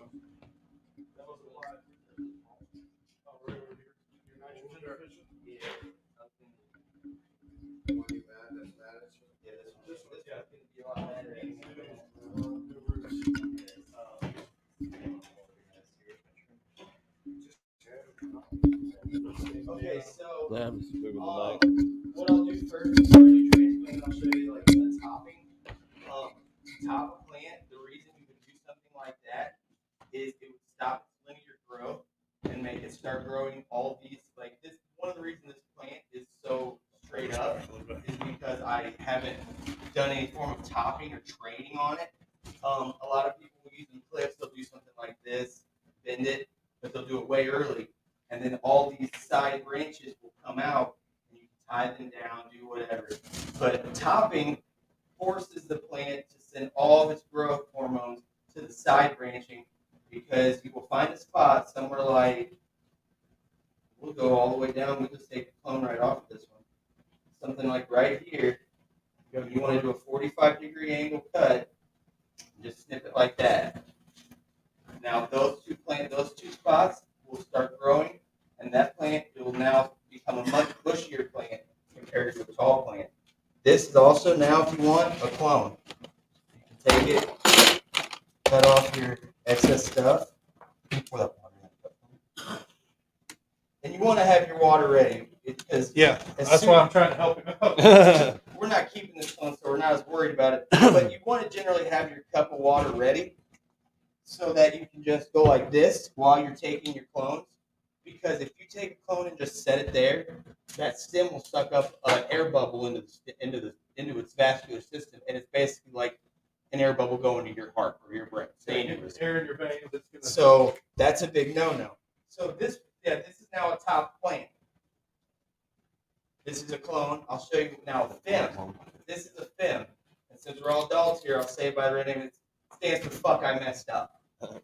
Fuck I messed up is where you take just the top of the plant like this, and instead of cutting it, you grab the leaflets, pull them apart just like that. And that will give you a lot of variations on growth. This will now grow in 6, 7, 8 different directions, because it's broken all this linear growth. As a clone now, this is dead, but that's a FEM. This is a true top. That's the difference between those two. Femming came around from someone who just missed and was like, fuck, I missed.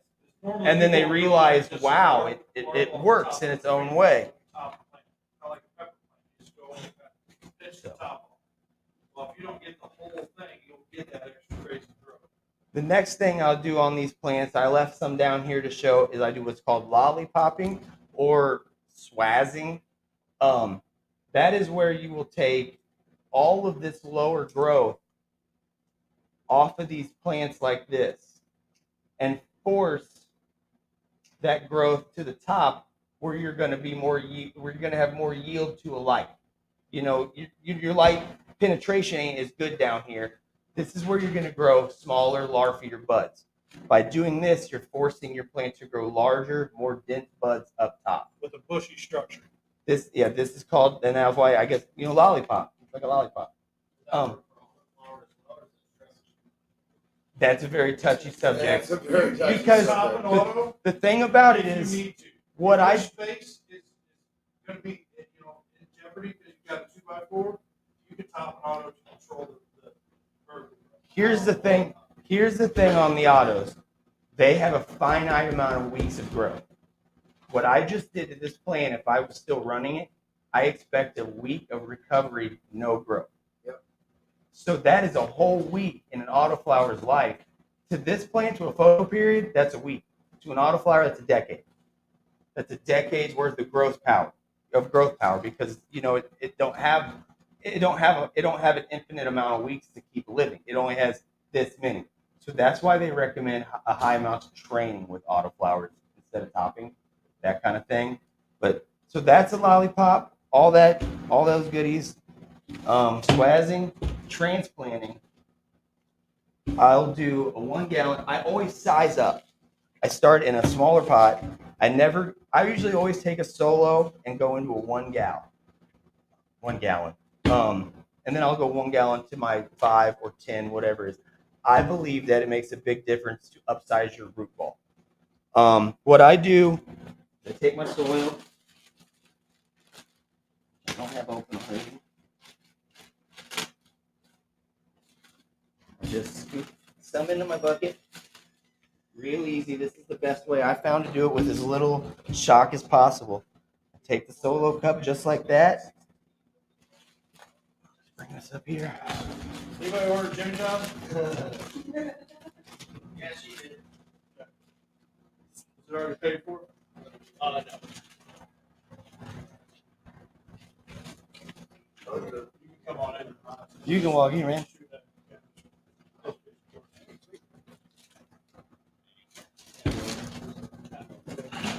This video is not sponsored by Jimmy John's. So what I'll do generally is take soil, put it in my pot, and what I'll do is, I'm a little bit more organized than this, is just bury that cup like this so that it forms just the shape of that cup. A reverse sandbox or a reverse sandcastle. Yes. What are you doing? That's a very good way to explain So that. do something just like that, pull it out. There's a lot of methods for however you want to inoculate your plants, however as far as I'm concerned, you could literally just put that right in there and water this plant in, and you've done a great transplant. You're good to go. What I choose to use is Prime Superior. It's a Bavaria Bassiana. It's a fungal inoculant. Helps with stress, helps with pest control. This is a big one. I just do some sprays right on it. Couple right in the hole. You open it for me, because I am not prepared at all. No, that's why I'm trying You're to good. be your background, your shadow. I got you, bro. And this is what I choose to use. It's my mycorrhizal inoculant. It's Bigfoot. That's the brand that I have found that I prefer. A lot of them are the same. Bill likes Dynamico. Generally, it's the same. It's a personal preference.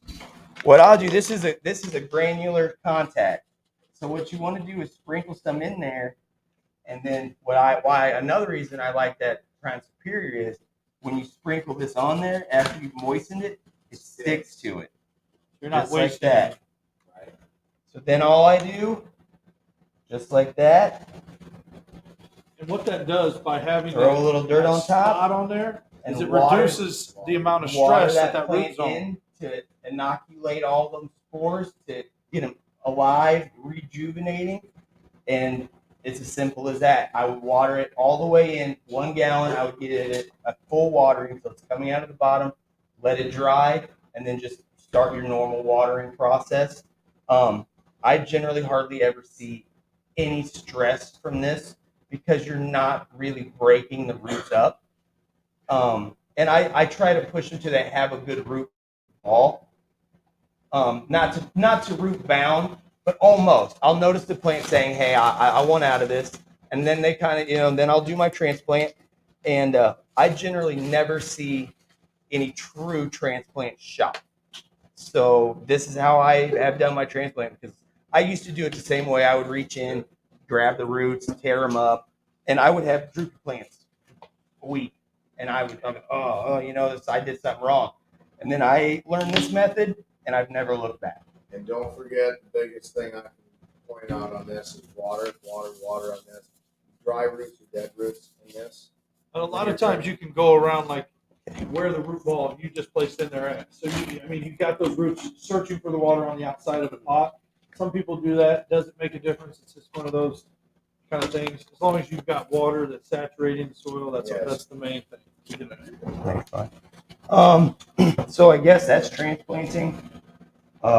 That's a few forms of training. Another, I guess I should have showed you.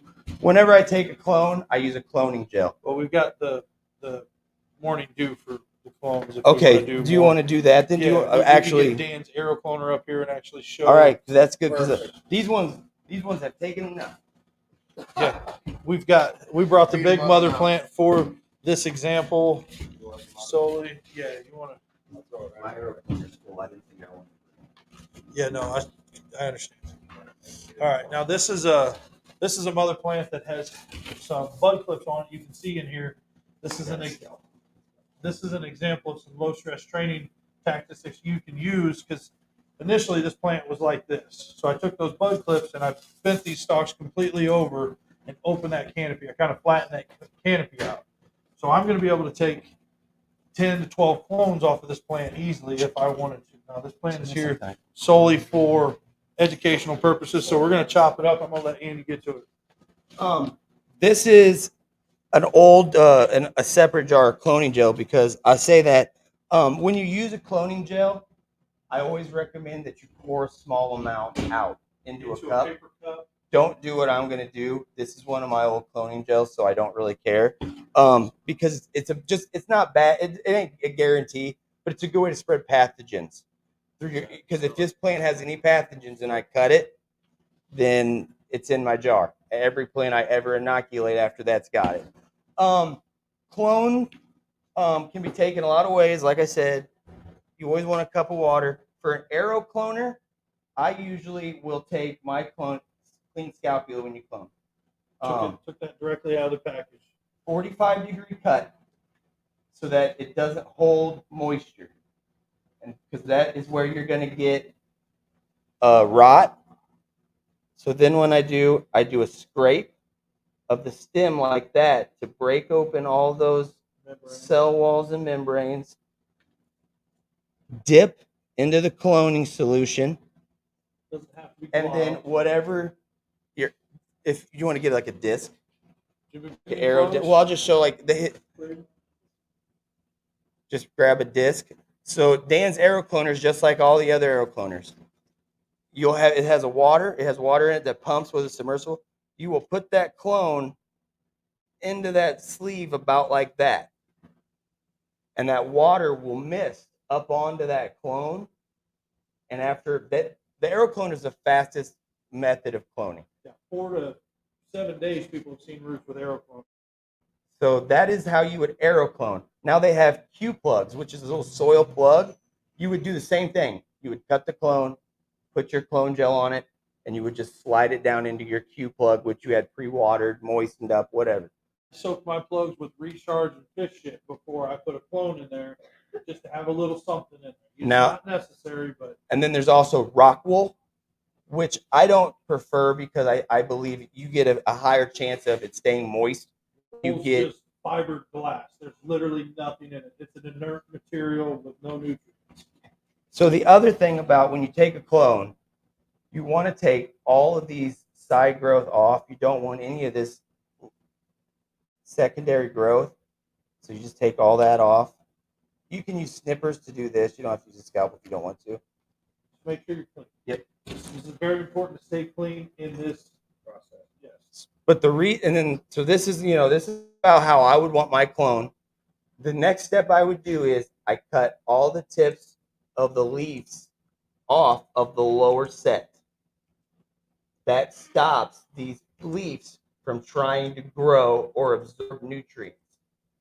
That now makes these leaves dump those growth hormones, auxins, and everything that's in them back into the clone, which is now forced into rooting. It's a good way to make your plant root faster. So that's a good way. That's honestly the most standard way to take a clone that I do. Aero cloning. Sometimes I set a cup of water out and I just put a bunch of clones in there and they root in a cup of water. It's that easy sometimes. You can make it as simple or as hard as you want. Once you figure out cloning, it's super easy. You can literally grow from one seed. Once you've mastered cloning, you find a seed that's the best ever. It seems super intimidating, but it's not at all. Not at all. And then, like if you were going to get this plant ready to flip to flower, what I would do personally is I would go through here and I would pick the clones that I'm going to take, because I'm going to take a lot of lateral branches on this lower side. I'm going to chop whole sections of this plant off like this. Now, and generally we would throw that away. Yeah, that because those are going to produce large-sized buds, and you're not those going to want those. Full growth. You can see these are full branches. This one right here, this branch is going to produce actual yield. This one is probably not going to produce much. A lot of people will let all that growth go, but when you're doing a training method, you generally want to cut all of these small branches off, because all they're going to do is feed off these main branches. I'm just going to do a quick one over and show you how I get my plant ready. I'm only going to keep like this much on each branch. So when I flip, I've got 2, maybe 3 nodes here that's going to stretch. You're going to get that stretch growth after this. Now I'm going to do what I'm doing and go through and really rip all these sucker branches off 2 weeks roughly before I'm going to flip, so that my plant can recover from this, because this is high stress. This is not something you want to do if you want to be tedious with the plant. This is extreme high stress. But yeah, this is, if you guys want to talk about something else, I'm just going to keep doing this as we're going. Well, you can see half the plant's about done. Just want to remove all And this is what I do personally. I just go in with my fingers, and I mean, yes, you want to be sterile with this. This is just, if you've got 5 plants, you'll see what I'm talking about. So your top growth is going to have the most growth hormone in it. Yeah. I personally, I would take this and make it a clone. I take as many good clones as I can, because not all of them are going to root. You may have one root. You may have all of them. The root. ideal clone is 8 to 10 inches. The ideal clone is 8 to 10 inches. That has 4 different species. But once I will say that the smaller the clone is to an extent, the faster it roots. So if you can get to where you can cut clones at 4, 6 inches or shorter and make them root, they're going to root a lot faster than a 8 or 10 inch clone. But generally speaking, 8 to 10 inches is a normal clone size wise. Right. Some people have said the shorter the clone, the faster the roots are going to grow, because like some people will try to get a clone with that, and technically you could. Yeah, literally. So You can literally clone like that too. And you know, like way past anything that we even understand, but this right here is how most people keep their cannabis specimens now in refrigerators. Tissue culture. And this is a very, They put this I in mean, a 4,000 ppm well, solution. honestly, tissue culture is how they feed everybody in the world. A lot of the produce and stuff that you get is from a tissue culture, and it's just large scale mass production, but you can store it for a very, very long time. So it preserves those genetics, which in the cannabis industry, that's great, because what's everybody run into? You find thousands of great strains, but you can't grow 1,000 plants. So if you have a tissue culture, you could basically store that genetic back in a cooler and make it, on reserve for whenever you needed it, whether it was for breeding, whether it was for. Otherwise, it takes up this much room. Yeah. Yeah. Grow facility.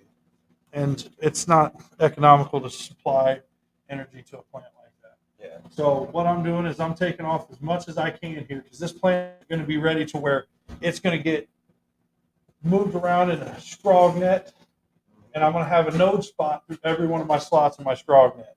And then when I flip, I've got this whole open air canopy through here that you can kind of see how much different that plant looks now than what it did before.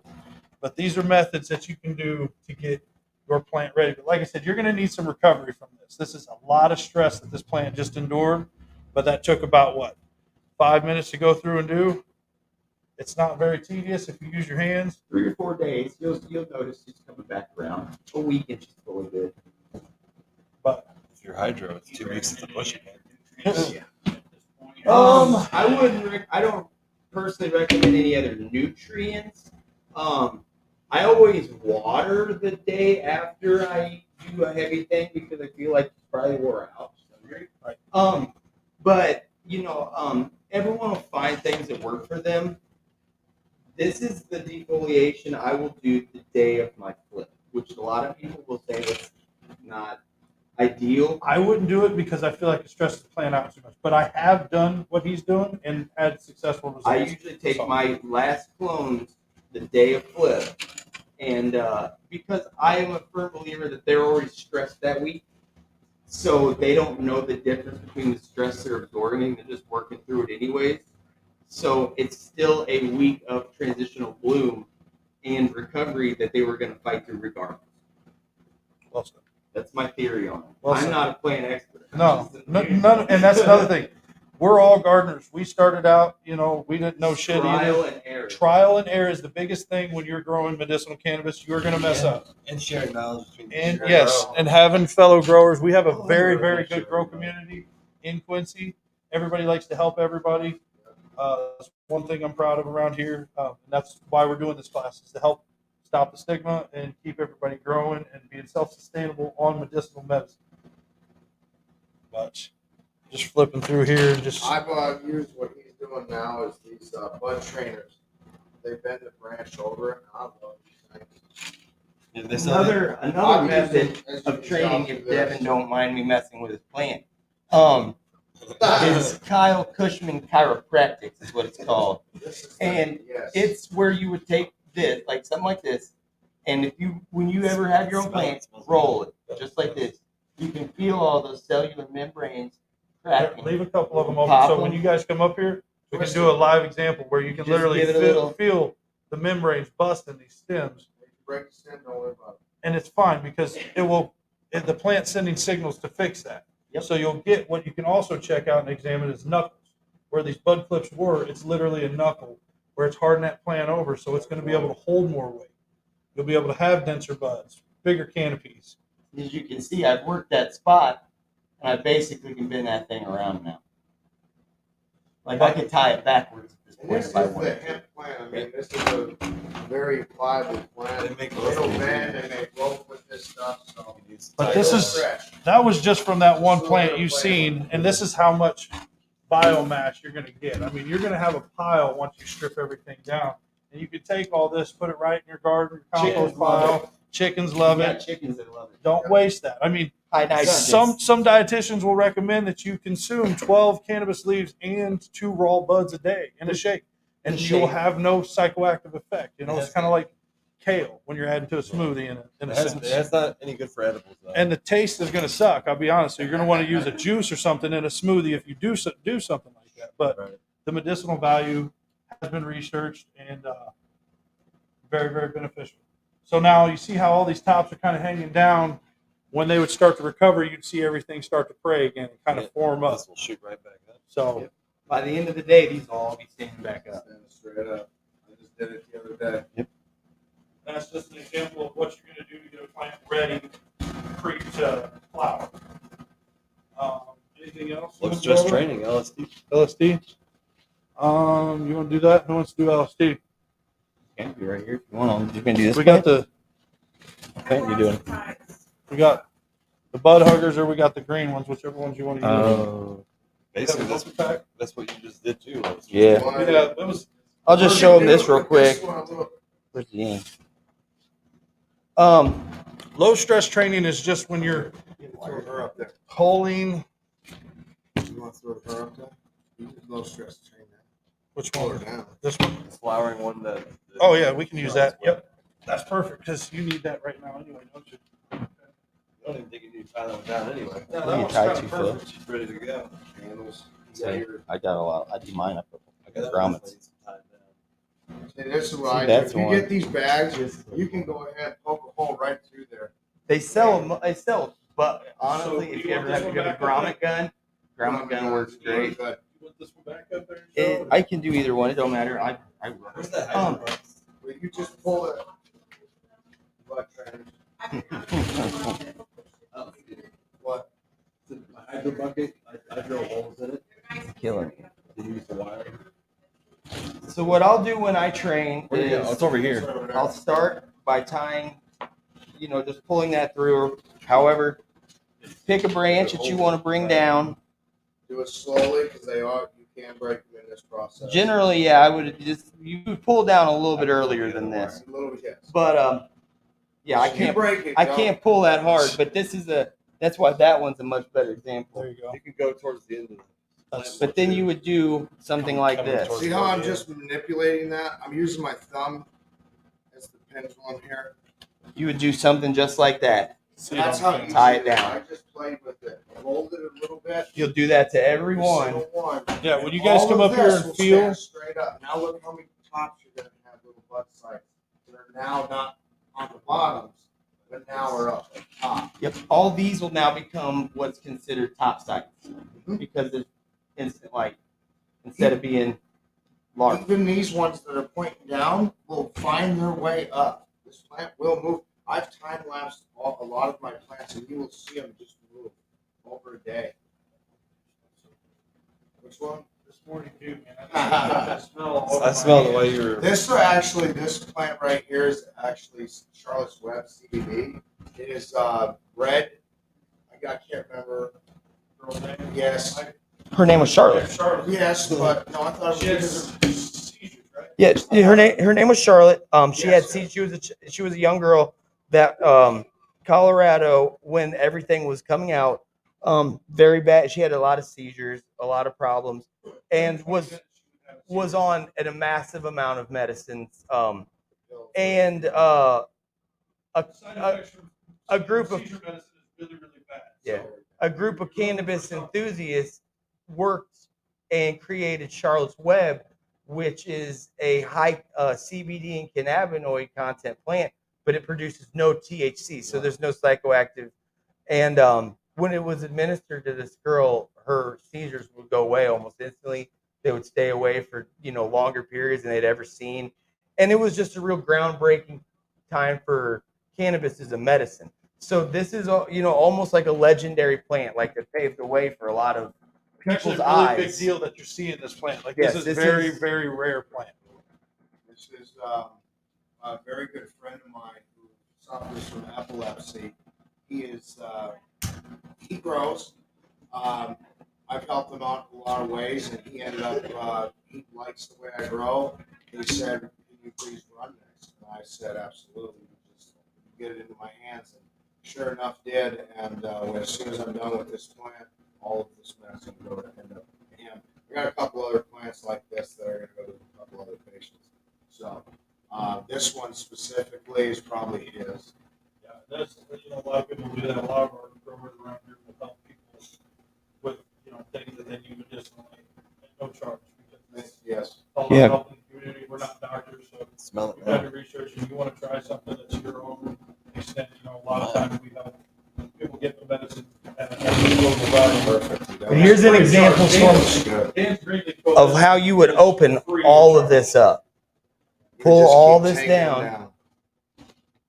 Takes some work, but at the end of this process, when you chop her down, she is going to be a bush of tops. And that's how you can take an indoor plant and produce pounds off of one plant by low stress training, strong. You would get a much larger plant based out larger to get to that pound number. Right. And a lot of times when you do it like that too, you only need one straw because you kind of flatten the canopy out, so you're not going to get that. But you will have more tops, which is one of the tactics that I use personally for something like that. You're still going to get a little bit of stretch on it, but one straw can really kind of hold it. You might have to use the bud yo-yos at the end to get to 6 or 7, because the less energy that plant spends trying to hold itself up, the bigger your buds are going to be. Which is why you would do a 2-layer trellis flowering system. Yes, the one is much light to get to every bud side as possible. Yeah, You it'll can shoot back up. even in this phase here, you can take your bud training clips. As he's doing these bottoms, you can take these tops. As you can see how malleable this is, you can just fold them right over and get them between your bud sites.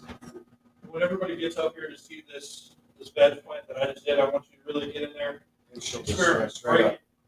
Yeah, be rough with it. We don't mind. Feel it so you Yeah, have I like the it. experience and you don't have to work on it on your This own one's plant. pretty old. Take a risk. Yeah, some of the middles are thick. thickies. Get some practice now, Yep. so then you can use it later. You guys are at, you break a branch. Oh, yeah. Hell yes. 100%. Usually the best branch. We literally just Yes. did that with a purple strain that I grew. He One broke a branch off, and I said, "Keep that one separate. I want to see what it does." And then it It had smelled. more of a nose. Everything It was worked much so hard different. to keep that branch alive Sometimes they do die. that it literally did get some of the live energy from the plant. Yep. So we just did that. To touch base on that, Kyle Cushman's, if you don't know who he is, he's on YouTube. You can He was find one of him. the first YouTubers I listened to. He's been He's around. been instrumental in probably all of our lives, just watching how he's trained. And his Cooper, like they're saying, get it in there and twist that branch, and you will feel. I'd those take that membranes hat off. pop. Sometimes if you get a stiff Yeah. stem, you can hear them. They'll crack. And it's when you're working out in your muscles, you're ripping that muscle, but it comes back stronger when it's repaired. It's the same thing you're This doing. thing, fruit flies are trying to move in. Saw one flying around. It's almost 3 o'clock. Does anybody need to get out of here? Are you on a time crunch? Or are we probably running over? I mean, at this point, yeah, they can come up and just look around if they want. I think that's we've why kind they of can come That's kind of, unless anybody wants us to go over anything else that you haven't seen or are curious Gone to through see a lot of live. things. Pest management, marigolds, Yeah. nematodes. Nematodes is diatomaceous earth, natural pesticides. You can make a natural pesticide with 2 cups of vegetable oil or 2 parts vegetable oil, 1 part dish. And that's all organic. Then you take a teaspoon of that and put that in a water bottle and spray that. Garlic, yeah, too. Marigolds, all kinds of beneficial partner plants. Neem oil is one that's kind of, I would not use neem oil on a flowering plant. I would not use any pesticide on a flowering plant if I could avoid it. they do have some that are you can use full flowering stage like Dr. Zymes. You can literally use that up to the day before harvest because it's all natural. What were those little bags that you had? Leaf cycle. They make a it's like a all natural combination of like Devin was saying, marigolds, basils, lavenders, and it's a pest deterrent. It won't if you have a pest problem, it won't stop it, but it will deter pests from coming into your area by natural smells. I would recommend as an indoor grower that you adopt an IPM regimen and even outdoor, and you do that regimen once a week, regardless if you see problems or not. Do not take clones from people that you do not know, or you go to their grows and see what they grow like. And if you do, quarantine those clones first before you breed. Because I took a clone from someone and it had aphids. You were vacuuming those. Some of those bugs are so hard to get rid of. Pest in the soil, fungus gnats, biggest one. Sticky traps, best way to fight them is sticky traps. Overwatering is your biggest issue with it. Let your soil dry out. Try to bottom feed. Do that. SF Get rid of the ecosystem and the eggs that are on top of the soil. SF nematodes. Yes. Water them in. They will predatorily hunt out the larval eggs and the fungus larvae in the soil, and they will eat it. And then when they run out of food, they will just die. They'll become food for you. Ladybugs for aphids. Mantis, grove beetles. If you're using an organic, Lacewings are very good. If you're an Lacewings. outdoor If you're grower. outdoor, a lot of these are outdoor praying mantises. There are predatorial mites that work good for spider mites, but in that discussion, you have to also just ask yourself, how many more bugs do I want to bring in my house to fight bugs? It's kind of like the cat eating the bird and the bird eating the spider kind of a thing. PMs and cleanliness. I can't IPM and cleanliness. If you were out in your yard doing yard stuff, mowing, Rinse off before you go in your garden. Even go near your Thrips will jump on you. You don't even realize it. They're just like plant lice, basically. They're hard to kill. And they're hard to kill. And a double thrips, a double aphids. they're becoming more I've been pesticide lucky enough to not resistant. have to deal with spider mites. Spider mites are one of those things that has a lot of dead leafy material around the plant. They're drawn. Tornado. I've noticed personally when I run a mother plant longer, I'll make sure I that got my better resident ones. stays strong on mother plants because she's one single pot for a long duration of time will give pests more time to set in and start laying eggs and stuff like that. Because aphids, reproduce asexually, so they don't need anything. Yep. You They can just also start laying eggs by themselves. Guess what? Nitrogen amps up their reproductive systems. So you're putting nitrogen in your plant because you think you're helping, when all you're doing is giving the aphids steroids, and then there's so many that you can't control. And they usually don't come out until, like you said, mid-flower when that nitrogen starts to decrease in the soil. They can't find that food source. I try They not come to up let and them feed go off too your long. leaves. If I'm going to have a mother plant, I'm making sure that IPM regimen is strict on mother. you can also introduce predatory bugs like ladybugs and Road praying beetles. mantis. Well, okay, so road beetles. I just seen this on that said a guy has a living bed and he used road beetles. They'll go in and they'll clean up your stems, eat all your spider mites and everything like that. But once they run out of food, if you don't have pests, if you use road beetles, they'll actually end up inside of your bugs. Yes. So that's one of the bad things about using predatory bugs. Do ladybugs do that though? Ladybugs, I did find a ladybug inside one of my bugs. The biggest issue with ladybugs, without sounding gross, is that they poop all over your plants. Any beneficial bug that you use is going to poop on your plants. And that's, I guess that's another quick thing, bug washing. Outdoors, I recommend bud washing. I do a 3-bucket system or a 3-tub system, however you want to do it. My first tub, I always use RO water. The first tub will have 1 part baking soda, 1 part lemon juice, and then 2 parts water. So 2 parts water. So what you will do is you will cut when you do a wash. You can't generally when you do an outdoor, you generally don't hang the whole plane either. So what you do is you trim your branches off to be hung, and you would take that tub and you would gently swoosh that branch into that water into the first bucket. Your second bucket is just pure RO water. So then you would go hit the first bucket, swoosh gently, come up, give it a little whoosh, go into your second bucket, give it a little whoosh, and then your third bucket is just pure RO water too. And by that bucket, you should start seeing hardly any contaminants coming off. You will then just hang it up to dry like normal. People will freak out that you're doing it. They'll say you're ruining your plant.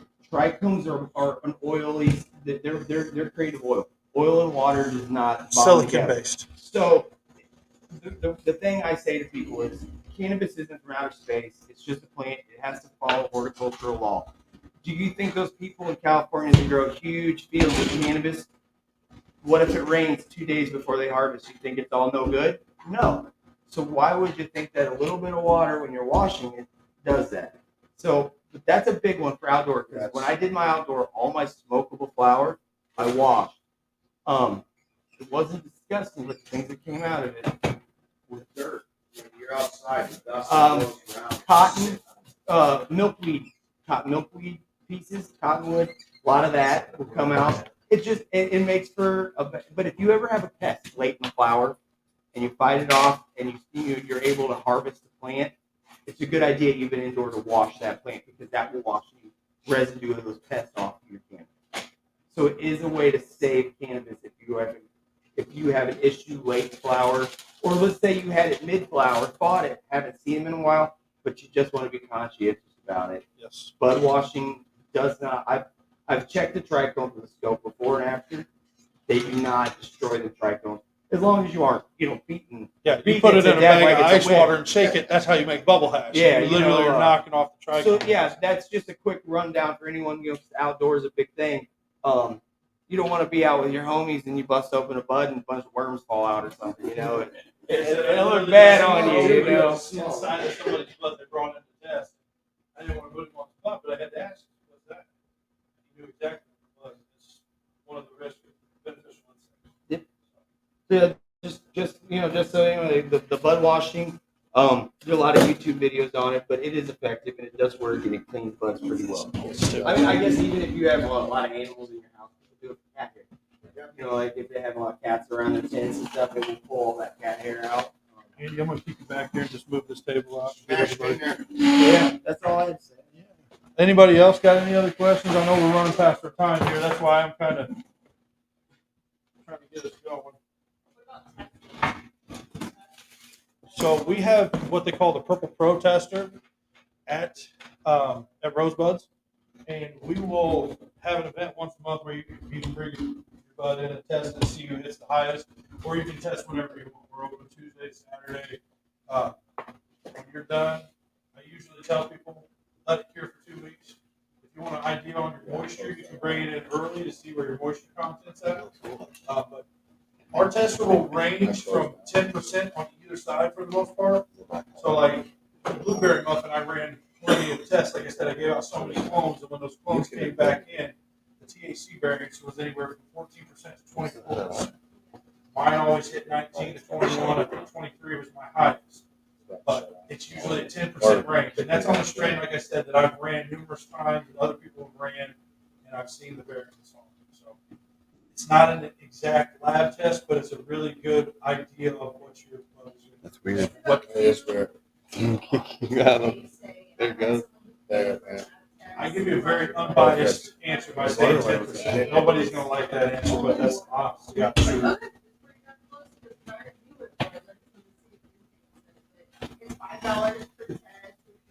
Oh, these plants are bush.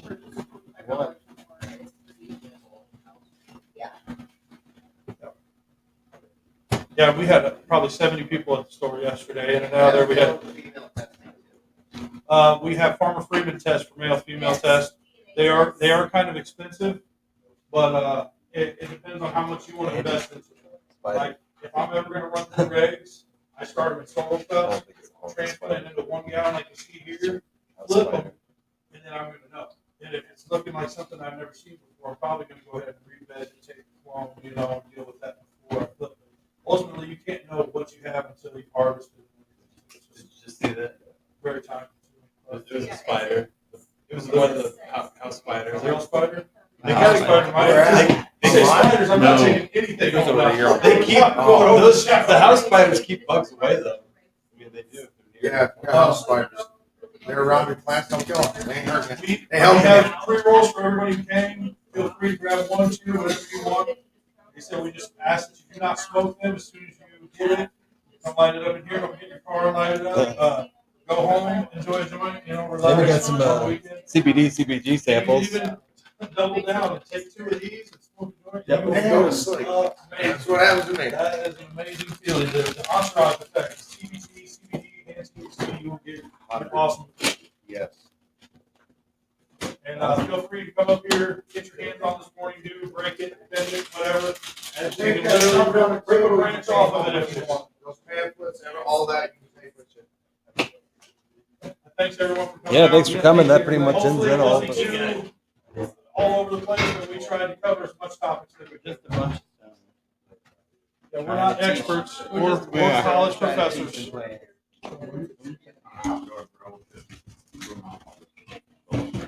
Yeah, I would do almost 2/3 of the plant as long as you're training right and you're doing everything that you want. See that, buddy? We're not gonna have much to do. Like I said, get in there, snap some branches. You can literally take this, twist it between your fingers, and you'll feel that pop. Todd Young. Yeah, his brother, Jimmy Heath's brother said, or Jimmy told me, that his brother wanted to deal with. There's all the 3 rolls right there. Yeah. 2, 3. Really?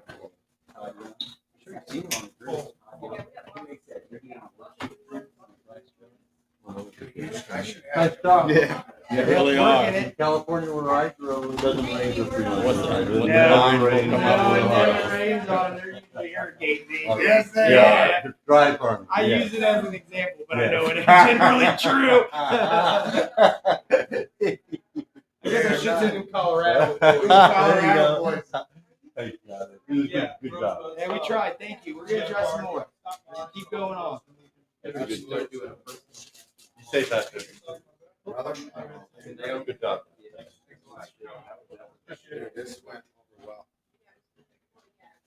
This girl's gonna get stout, bro. I'm gonna feed the heck out of her. Pretty good deep tissue. I bet you are. Or water. My wife. This is Take as many oh, as you want. this is seven. As you can see, there's not a lot. That's all test Right products above the top breast. that we're So giving you're back not to the gonna see community. those It's roots. no charge, That's no the money's last part exchanged. of They're water. not- This is right next to the water. You don't have to press this. Yeah, I appreciate everything. I love the validation. Yeah. Later, I gotta go go pick up Xander. I thought he'd come back and I'll hang have this out. product available right on my. I gotta go out to Canton and pick him up. I thought we'd come back and hang out. He wanted to do. Courtney and, I go for how much you want?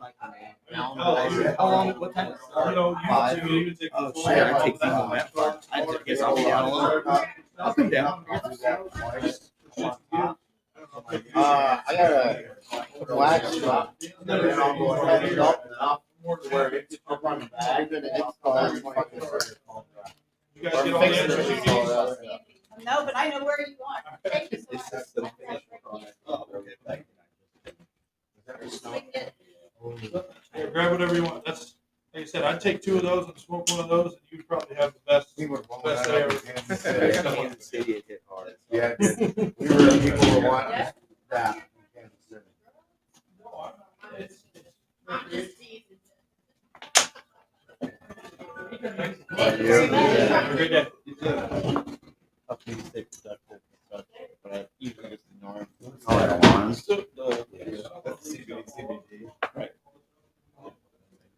Really pliable she is, dude. I noticed this when the started. Do you do classes on mushrooms? Yes. Do you? I mean, I have. A lot of Colorado strains. Like similar to this kind, or She smells good. Yeah, it's kind of woody. really? But those Colorado strains are ready to be hit by storm. Now I won't have to trip. Well, I will take a stand. I'll pick That'd be cool. Well, I try to leave my top one. I'm very typical. Yeah. Just some good Okay. solar So panels. much of it. What are these? Well, talk about. Well, right now. I try to tell people. Oh, really? Probably be next year. Yeah. What's all these guys? They got too cold. I think they can. They might call back. I think you're all right. They ain't dropping. Nobody's in danger today. If that's what you're thinking. Locally, I make them. We've got examples. Really? This? Yeah. What is it? You're looking for, once your plugs get reset like that, that's time to go into a solo cup or 1 gallon. I'd probably do a 1 gallon per plug. Oh, so this is you have a store. You sell it. They sell it wrapped around and then go Oh, to okay. 1 gallon. All those, and then go into your big tank. So you have a well-established ritual like Ian was talking about. That's a stiff one. What's this? Yeah. Put this phone in here? But I did that.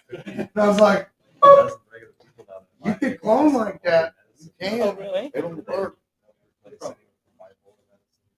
Man. Anybody want that morning dew to take? Just take one of those for a day. Anybody want morning dew? Really? I feel like you would. Should I just take it home and flip it? Flip it. Flip it. The consensus says. Flip it. Hey, do you have room to flip it? Go back to So on live, just like flip it. The council, take it home the and council flip has it. spoken. I have no choice. Is he still live? I don't know. Is anybody still tuned in? Hey, thanks everybody for tuning in. Hopefully we Thanks, didn't bore everybody. you too much. Feel free to rip us apart in the comments. Please. Tell us where we screwed up. So same with like the light. Thank you, everybody. Right. Take it home, spray it. Let's sit. I know. Let's sit in the garage today. Too, so I'm gonna have to choose Let it that. sit in the garage today. Yeah. Hey, do what I say, not what I do. Do as I say, not as I do. That's my father's thing. That's my father's thing. We'll go through my box.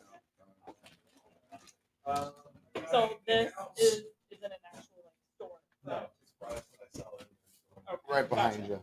So we basically do a cannabis-friendly farmers market in Quincy, where we let a lot of the farmers get an opportunity to come out, show their products, show what they're trying to represent, push their brand. If you will. Honey too, right? Yeah, we got King's Crop Honey, and Andy is the man with the honey. Yep. His family runs the farm. When do you do What that? did you say? Are my keys over there? Yeah, Just we're like, out of it right now. We actually need more bottles. Okay. well, the farmers market thing, is that like once a month? Yeah, basically it's all the time. Whoever's there that sets up on the weekends. A lot of times the guys will come by. We'll just kind of have a lounge where we'll chill and Right, I press had this flowers, in my smoke truck. rosin, and just There's a lot of products that don't have a storefront. we Yeah. we just And shoot they like it's a lot of just farmer gardeners, more gardeners hanging out. I brought two of them, so I probably did steal one. We have to find a time because Mondays is I our think it's prime right over day. there. And you know, we do, Together. I brought two. honestly, And I And did so- use one. I just ran and grabbed it, so it's very possible. You guys want to set something up where you come in and check it out or whatever, get the message us. Pretty flexible. We usually go there a lot, pick up kids and stuff. Oh, awesome. Thank you. Yeah, but now I'm like, where? Did you ever bring the other one in? Later, thanks for coming, guys.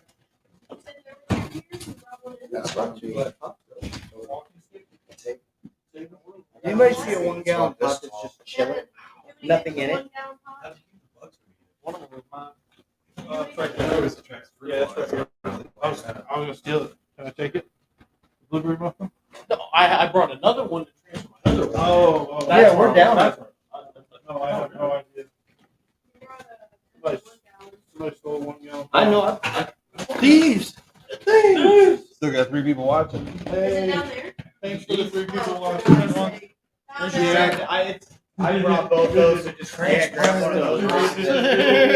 I think they're all shot. Hey. Yeah, that one's definitely mine. Transplant I would think that was definitely mine. That's just one way to leave your stamp on the fucking on the grow glass. What happened? I'm just gonna transplant this one right out to the The other one, right dude, outside. Oh, we should do that. No, yeah, man, I wasn't done with it yet. We should. Yeah, The city won't care. Not done yet. You think we should plant this outside, people? This plant down here? I think we should. What do you think, Facebook? There is money for Jimmy in there too, so Jimmy's still watching. We got right behind you, Dan. I don't know I'm if a that's throw. surprising or not. Hopefully it's spoiled. Waylon's here. Waylon said great class. Came in For there. you, Jimmy. Yeah, some people donated some money for Jimmy.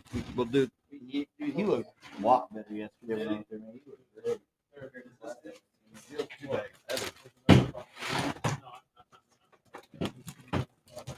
Heavier than normal.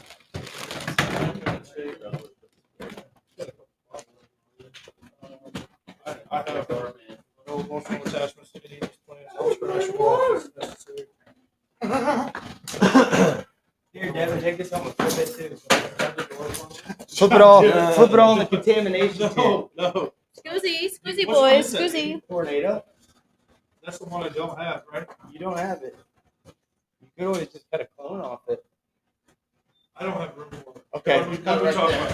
What are we talking about? A real grower knows when he has too much. Yes, sir. Look at the roots on this But he thing. still I- picks up I the have plants roots down anyways. this thing to a It's like, I really don't have the room for it. Really shouldn't have it. Maybe but I have a closet that I could put it Yeah, in for I can always fit. educational purposes. I can always fit 3 more. I'm gonna go and put it under the ground line. Just take pictures of it. I kind of want to get like 1,500 feet. Put that in there. We'll transplant it in there. Hey, what do you think? We go throw that right there in that little square up front. I have right my there. dad's- Pop my it in dad's the square right surprise out on birthday Main was at 3. Street. That's why I baby. started like. Doing I love. gotta wrap this up. so happy. I wonder how long it'd be there. Because we could have sat there and kept rambling for fucking hours. was today. No, his birthday's the 25th. Yeah, he just had a massive heart attack and he made it to his birthday. My dad. Oh, your daddy's sister told me. Ah. I tried to bring. Does she have a broom? Yeah, I'm sure she does. We're not gonna leave it like that. This is my transplant mat. Pretty nice. I was surprised. I We're was very heading out, impressed. guys. I Thanks for like that. joining us. Yeah. Again, it was a I do like 3.5 hour He came in live and just made broadcast. everybody look bad. He's bad. We'll see you guys. Later, guys. Thanks for tuning in. Said it already. Waylon, Lone. Later. I had a bunch of people comment. So we'll see you guys later.